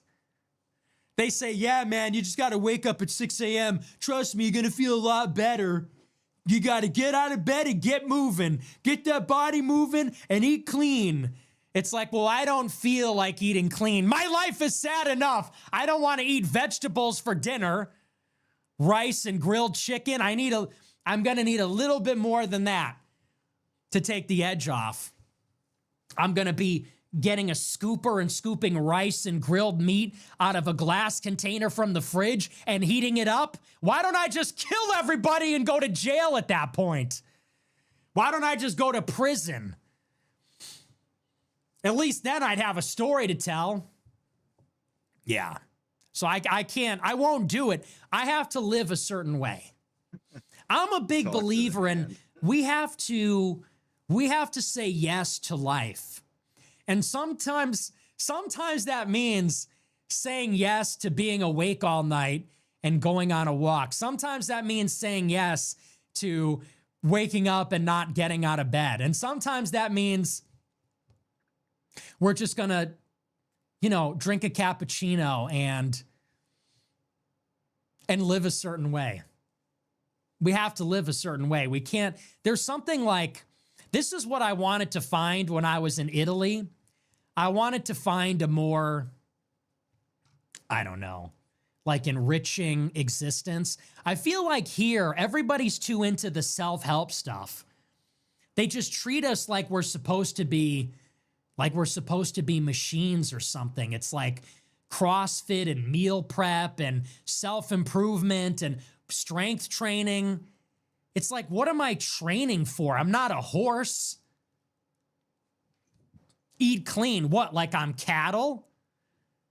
I'm a grass-fed. They want me to be a grass-fed, human being. They want me to be like a prize-winning racehorse.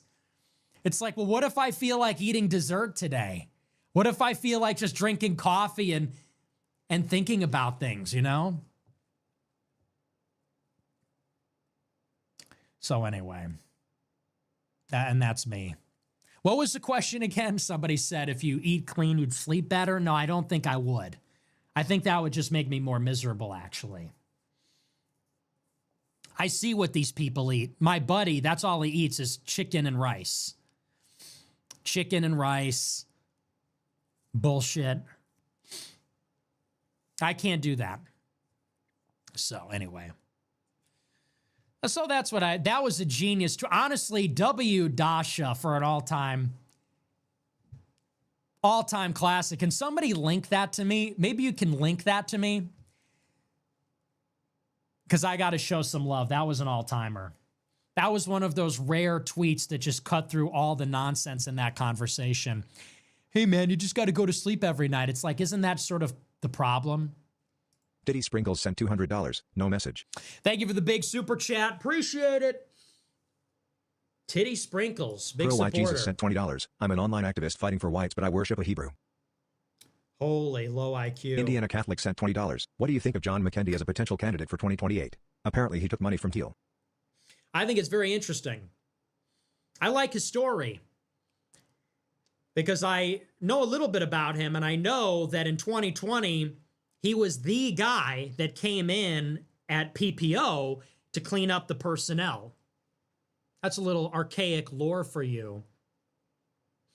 His story is that in 2015, he tried to get on the Trump campaign and they wouldn't get back to him. And basically he just begged them and said, let me just come and do phone banking. And he worked his way up the campaign, became the body man for the president, got kicked out. And then he actually got brought back in 2020 in January to clean up house at the personnel office at PPO. And he actually did a really good job. If you read anything about this guy, it's pretty unbelievable.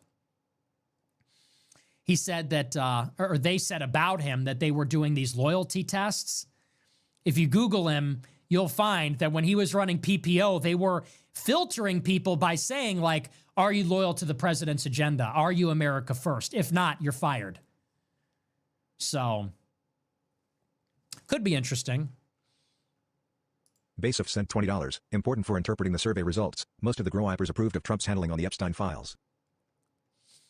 Is that true? I don't know if that's true. Henry Welder sent I don't believe $177. that. First chat. Been watching for a year. Love the content. Wish I found you and your prophetic analyses before I voted for Trump. AF will conquer and show everyone how to manage our country properly. We will overcome. What can I do in Iowa for AF besides be excellent? 20 unknown power level. Well, hang in there because in the Iowa caucus, we're going to need you, okay? So just sit tight. What can you do right now? Nothing. Sit tight for 2028. If you want to do anything, get involved in your local GOP because we're going to need you in 28, okay? Anybody that's in those early states, Iowa, New Hampshire, South Carolina, Nevada, we need you. And what we need you to do is to get involved with your local GOP. Just start going to the meetings, making connections there. Introduce yourself to everybody, become friends with them, because that's where we're going to need to call upon you. Iowa, New Hampshire, South Carolina, Nevada, those are the states. But I appreciate the big super chat. We'll have a role for you Taco soon. Dog sent $20. It's been 11 years and Grow-Wipers haven't done shit besides bitch. Here, get a frozen pizza on me. Oh, you can think Art that. Deco sent $50. You aren't appreciated enough for doing a live show every night. Thanks for always showing up. Love the show. Thanks a lot. It's true. Crypt84 sent $200. Fatties can't comprehend self-discipline, similar to addicts. Surgery, drugs and diets don't change their behavior. Congrats on the slim down. Lead by example. A-OK hand Hey, emoji. thanks. Thank you for the big super chat. Yeah, there's this gay guy on Twitter. I'm not going to say his name. I won't dignify him by even saying his name. But there's this raging gay guy in the group chat in the dollhouse. He keeps saying that I'm on peptides and lying about it. He's totally obsessed with this. And I told him, I said, listen, fucktard. I said, I'm not on peptides. I said, if I was, I would say so. Okay. If you say so, I didn't mean it. Yeah, that's what I thought. Then today, he must have tweeted a dozen times. He's on Trippa something zip tied. He's on this, he's on that. I don't know why he's lying about it. I said, hey. I said, I'm not on peptides. Oh, okay. I said, unlike you, I can control my appetites, okay? Unlike you, chopped, washed, chopped and screwed, nigga bitch, I can actually control whether I eat or don't eat, okay? Because I'm actually a high agency person. My appetites and my will are integrated. Yeah, that really pissed me. It's like, first of all, what business of it is yours? Second of all, why do you care? He's on the timeline. I must have seen a half dozen tweets. He's on this, he's on that. I don't know why he's lying. Hey, pal, I'm in the group chat. Why didn't you tag me in the group chat, dumbass? I know you had to go on peptides to lose all that weight, not me. Guess I'm just built different. I guess I'm just built a little bit differently. That's my body. That's me. That's who I am, and you are nothing. You are nothing. Lose 30 pounds, it's nothing to me. So anyway, yeah, that was unbelievable. But I appreciate the big super chat. Yeah, I really don't get enough credit, especially doing a natty. The body is tea, and it's all natty. Diversity stole my all bike, natural. sent $1,234. Thank you for the huge super chat. Whoa. 1234. Thank you very much, man. God bless you. Appreciate all the support. One of our big supporters here, Diversity Stole My Bike. Longtime big supporter of the show. Friend of the show, 07s to you. Thank you so much, Chef man. of War sent $20. R.I.P. Kyle Busch. Prayers to a legend. He was alive died? and will be remembered as such. I didn't know that. That's terrible. Muxvim sent $100. Your weight loss story is inspiring. No It drugs is. or exercise, just fewer or nuggets. It really is. Thank you for the big super chat. Yes, it is. Truskian sent $20. You do not spread hate but retard groypers on X. Think that is the message. It's truly a problem for the legitimacy of AF. Oh, those aren't real groypers. Northern Cowboy sent $20. Top 5 Robert De Niro movies? Let's see. Well, Taxi Driver, obviously. Godfather 2. Raging Bull. Casino. Limitless. That's a good pull. That's a deep pull. Because he's in Limitless. He's that guy. That's a great movie. That's an underrated movie. I saw that in theaters when it came out, 10, 15 years ago, whatever. That is a good movie. Yeah, I think that probably, unless I'm forgetting. Oh, Goodfellas. Yeah, I guess you got to throw in Goodfellas too. Yeah, maybe I'd go Taxi Driver, Godfather 2, Goodfellas, Casino. Do you keep Raging Bull? Honestly, I never rewatched Raging Bull. I think I watched it once and I never watched it again. So I don't know if... Oh, you know what? Heat. It would be Heat. Heat would easily be number 5. He's great. I love when he kills that guy at the end. That was awesome. Remember that part when he killed that guy in the hotel? That was awesome. I don't want to spoil it. He was great in that. I can't wait for the sequel.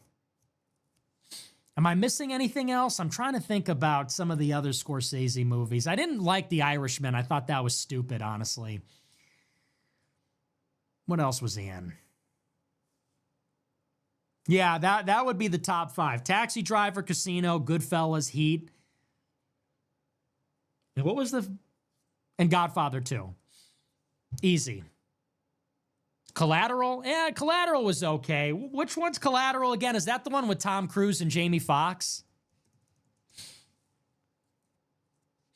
Yeah, I don't know. That was kind of cheesy in my opinion. I thought it was going to be different. I thought it was kind of corny, to be honest with you. I think Tom Cruise is corny. I don't love Tom Cruise. He's good. He always does a good job, but I think he's just a little bit corny. He's the same character in every movie. He's just Tom Cruise. Entertaining movie, though. Entertaining, good watch, but not the best, in my opinion. Deer Hunter, never saw it, actually. Midnight Run, love Midnight Run. Deer Hunter's great. Wouldn't put it in that category. Scary, Bronx though. Tale, Kinda same freak you thing. out. Bronx Tale is super cheesy, too. That's one of those movies that's like, It's like a feel-good movie. It's kind of sentimental, but it's not. It's such a corny movie. The narrator sucks so hard. And what's the moral of the story? Like, date a black girl? I'm the Bronx Tale, bro. I'm the Bronx Tale. I'm going to pick up Candace Owens in my convertible. I'm going to give her the door test. I'm going to be driving with the Groypers. They're going to be throwing Molotov cocktails at the black neighborhood. I'll be like, Candace, I wasn't with them. Candace, I was not with them that night. So that movie is like kind of cheesy. There's some good scenes in there. Like, it's a good movie. Some good scenes, but it's a little cheesy, I think. Am I wrong about that? I would not consider that like a masterpiece. Sort of like a cheesy, corny, feel-good movie. It's like it's a guilty pleasure. It's a good watch. It's one of those movies like Shawshank Redemption or The Green Book. It's like one of those movies your mom likes. It's like a movie you watch with your mom. It's not like challenging. It's just kind of predictable and baby ass type stuff. But maybe that's just me. That's how I feel Kara about sent it. $30. Ascending or descending? Hitler weighed 155 pounds and was 5'9". Your exact stats before you stopped eating. Was he really? Well, yeah, but he was probably more muscular. Trevor TS94 sent $20. Enjoying the show tonight with a nice cold glass of grass-fed milk. Oh, great. British West Indies ally sent $30. London calling 4 a.m. Wang for Nick. Hey, let's go. W London. W British Groypers. Patriots fan 112 sent $20. Hey buddy, love the show. Don't you think it's time for a new hairstyle? Put some gel and slick that thing back. You're not 14. Okay, that just sounds stupid when you say it like that. Yeah, I need a new hairstyle, but I don't know what I want to do with it. I do like it messy, but what you're saying is you sound like my parents. Sound like some corny ass boomer. Slick your hair back. Shut the fuck up.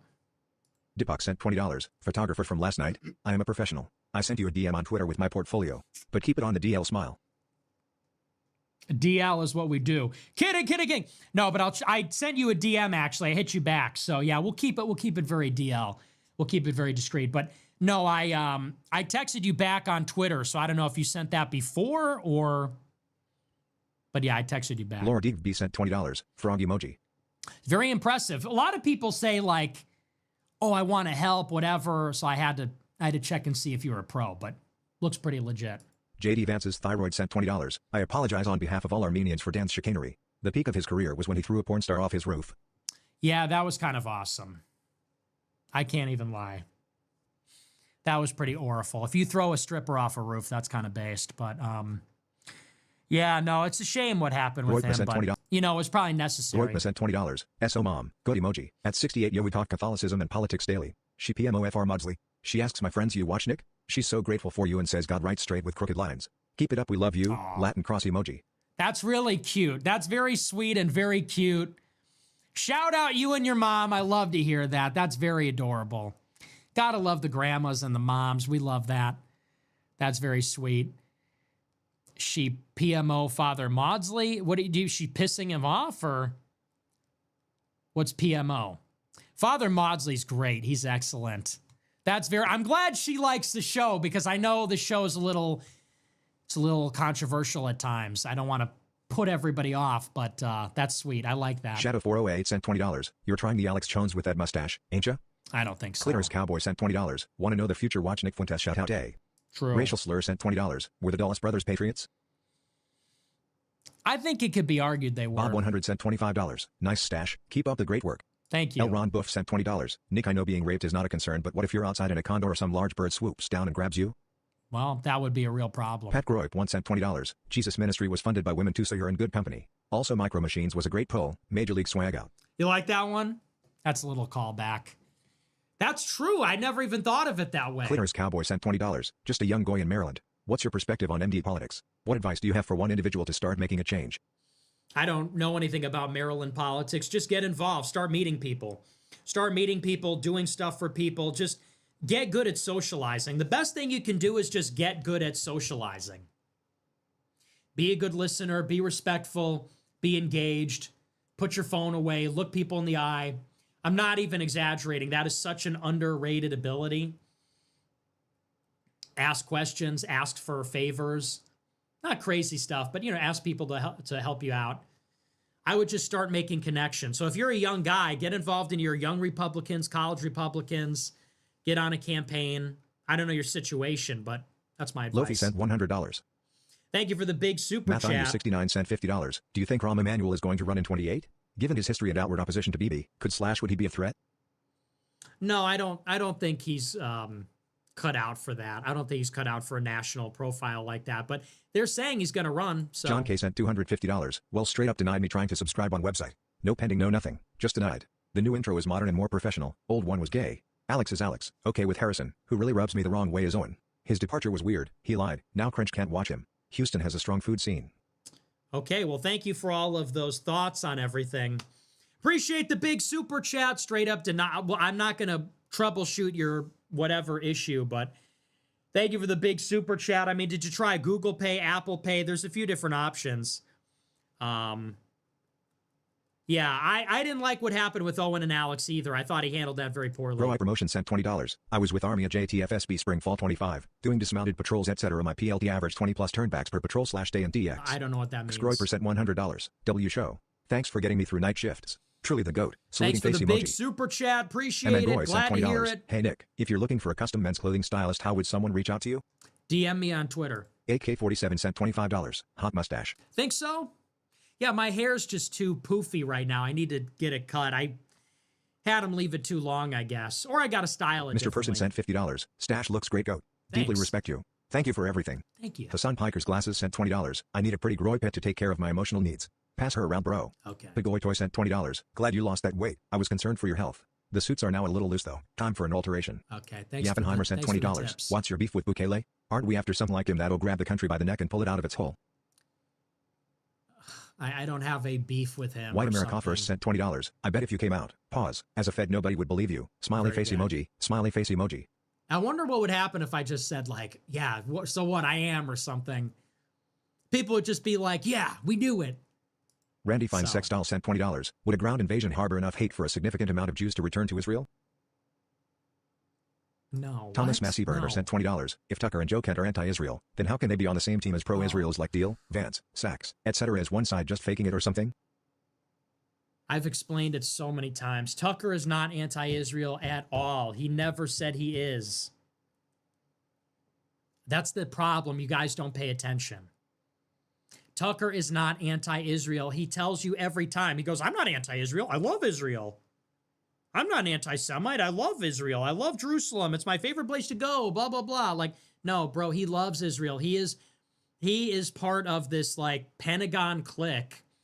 They want to fight China, not Iran. So they're conditionally against some of what Israel is pushing us to do. Kurt8521 sent $20. What is your opinion on flock cameras? Where I live, in Conroe TX, there's a guy named James Flitz that has been pressing the city and the city is refusing to divulge what data they're collecting. We just need privacy protections. I'm not necessarily against the technology, but it's just that it's abused. That's the issue. Mikey Fat Ass Chud sent $25. I'm a teacher with a dog. You need to put on muscle ASAP or you will not be able to pick up your wife. Oh, okay. Quiet chalk hands. The Blue Dreamer 95 sent $20. Fuck them about losing weight. You're the best looking chud on the thread.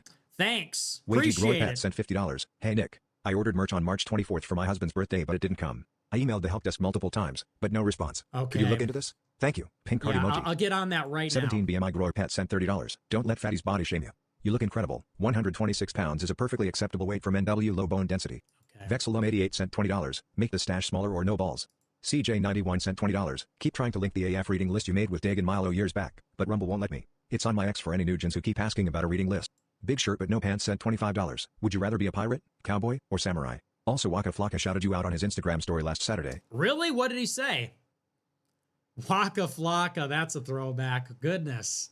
Isn't it crazy you have all these like rappers from when you were in middle school that you remember like that? Waka Flocka. Pirate, cowboy, or samurai? Probably a pirate because I love the water. I want to be on the ship. I'm not a cowboy life is too you're out there, you're like on your own. I like the idea of being on a ship.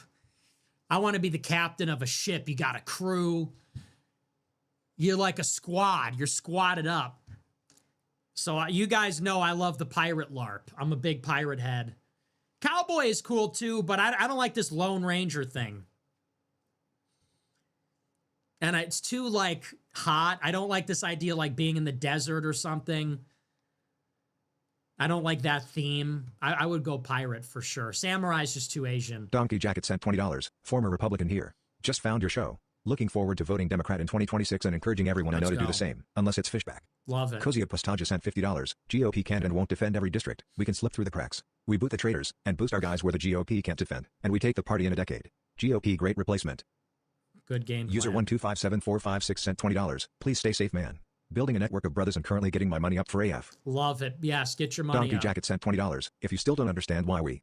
Eric Blair sent $20. Loved you on Dave Smith and your own episodes on Massey and Cuba this week. Thanks. Temp King sent $20. NF is bought and paid for by the left and they're paying him through super chats. Bought and paid for. The left. Yeah, that's hilarious. Granny Grow I sent $20. In Sneeko we love, for Sneeko we dine. If he blew up my house, I'd say it was fine. Mr. G sent $30. Hey Nick, are you gonna go out in public with the mustache to test if the ladies get all over you like with Alex Jones?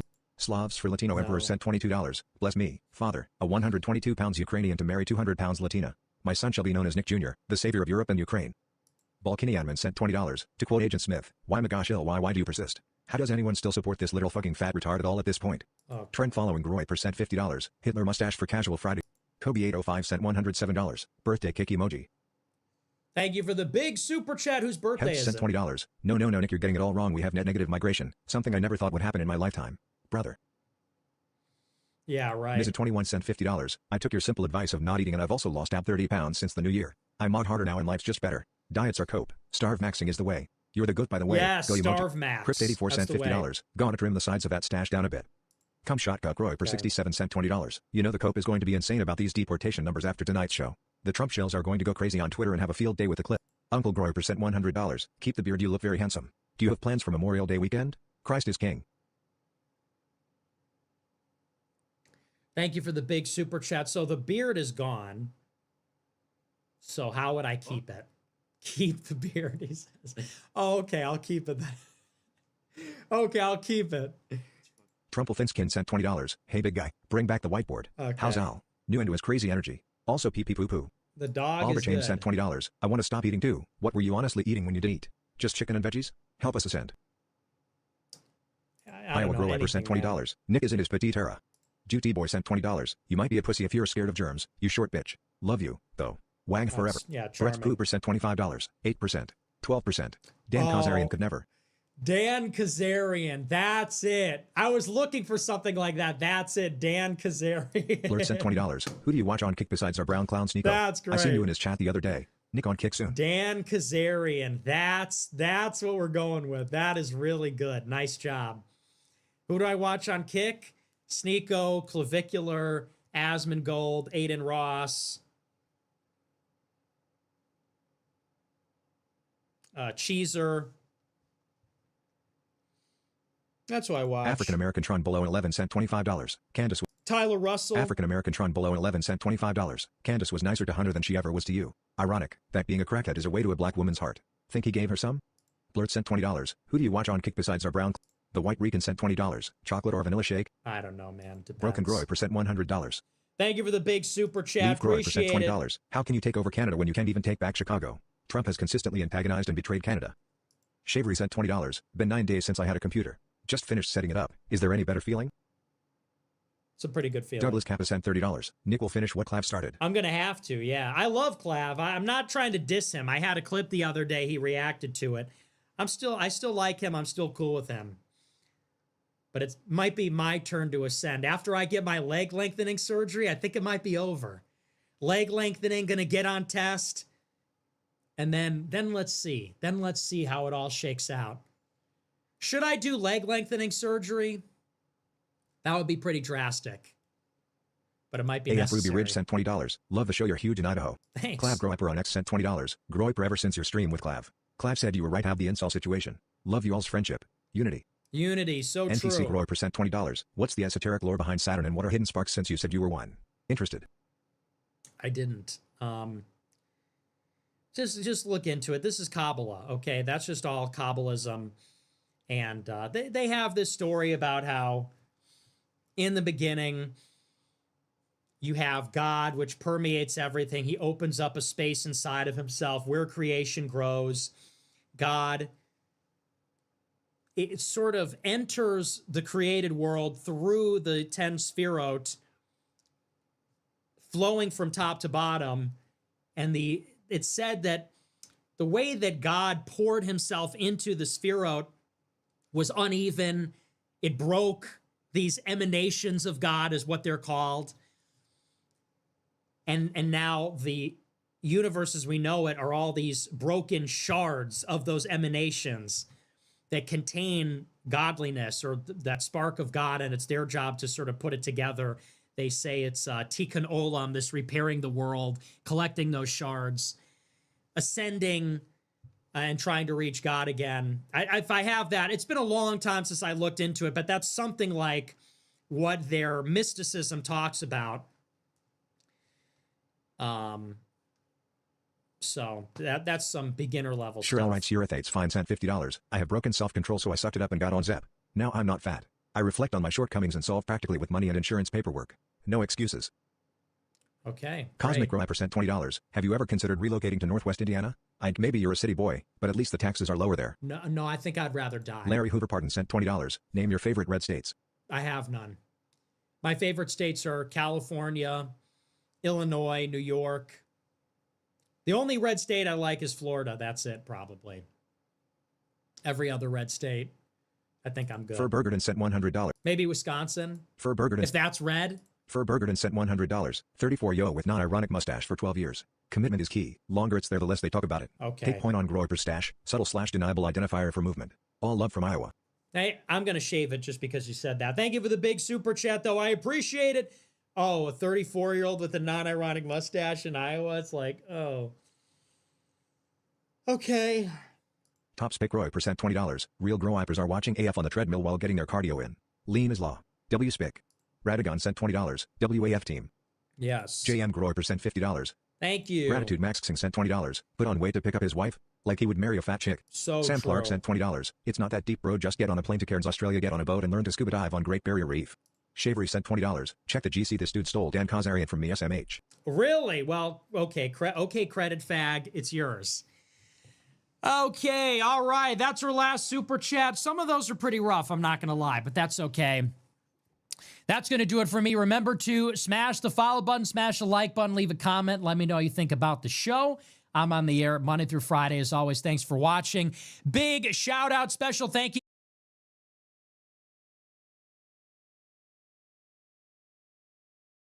Yeah, you know, the Dems bad, Republicans good thing. It feels good. Makes you feel safe. Makes you feel like you have control. But fooling ourselves isn't going to fix anything.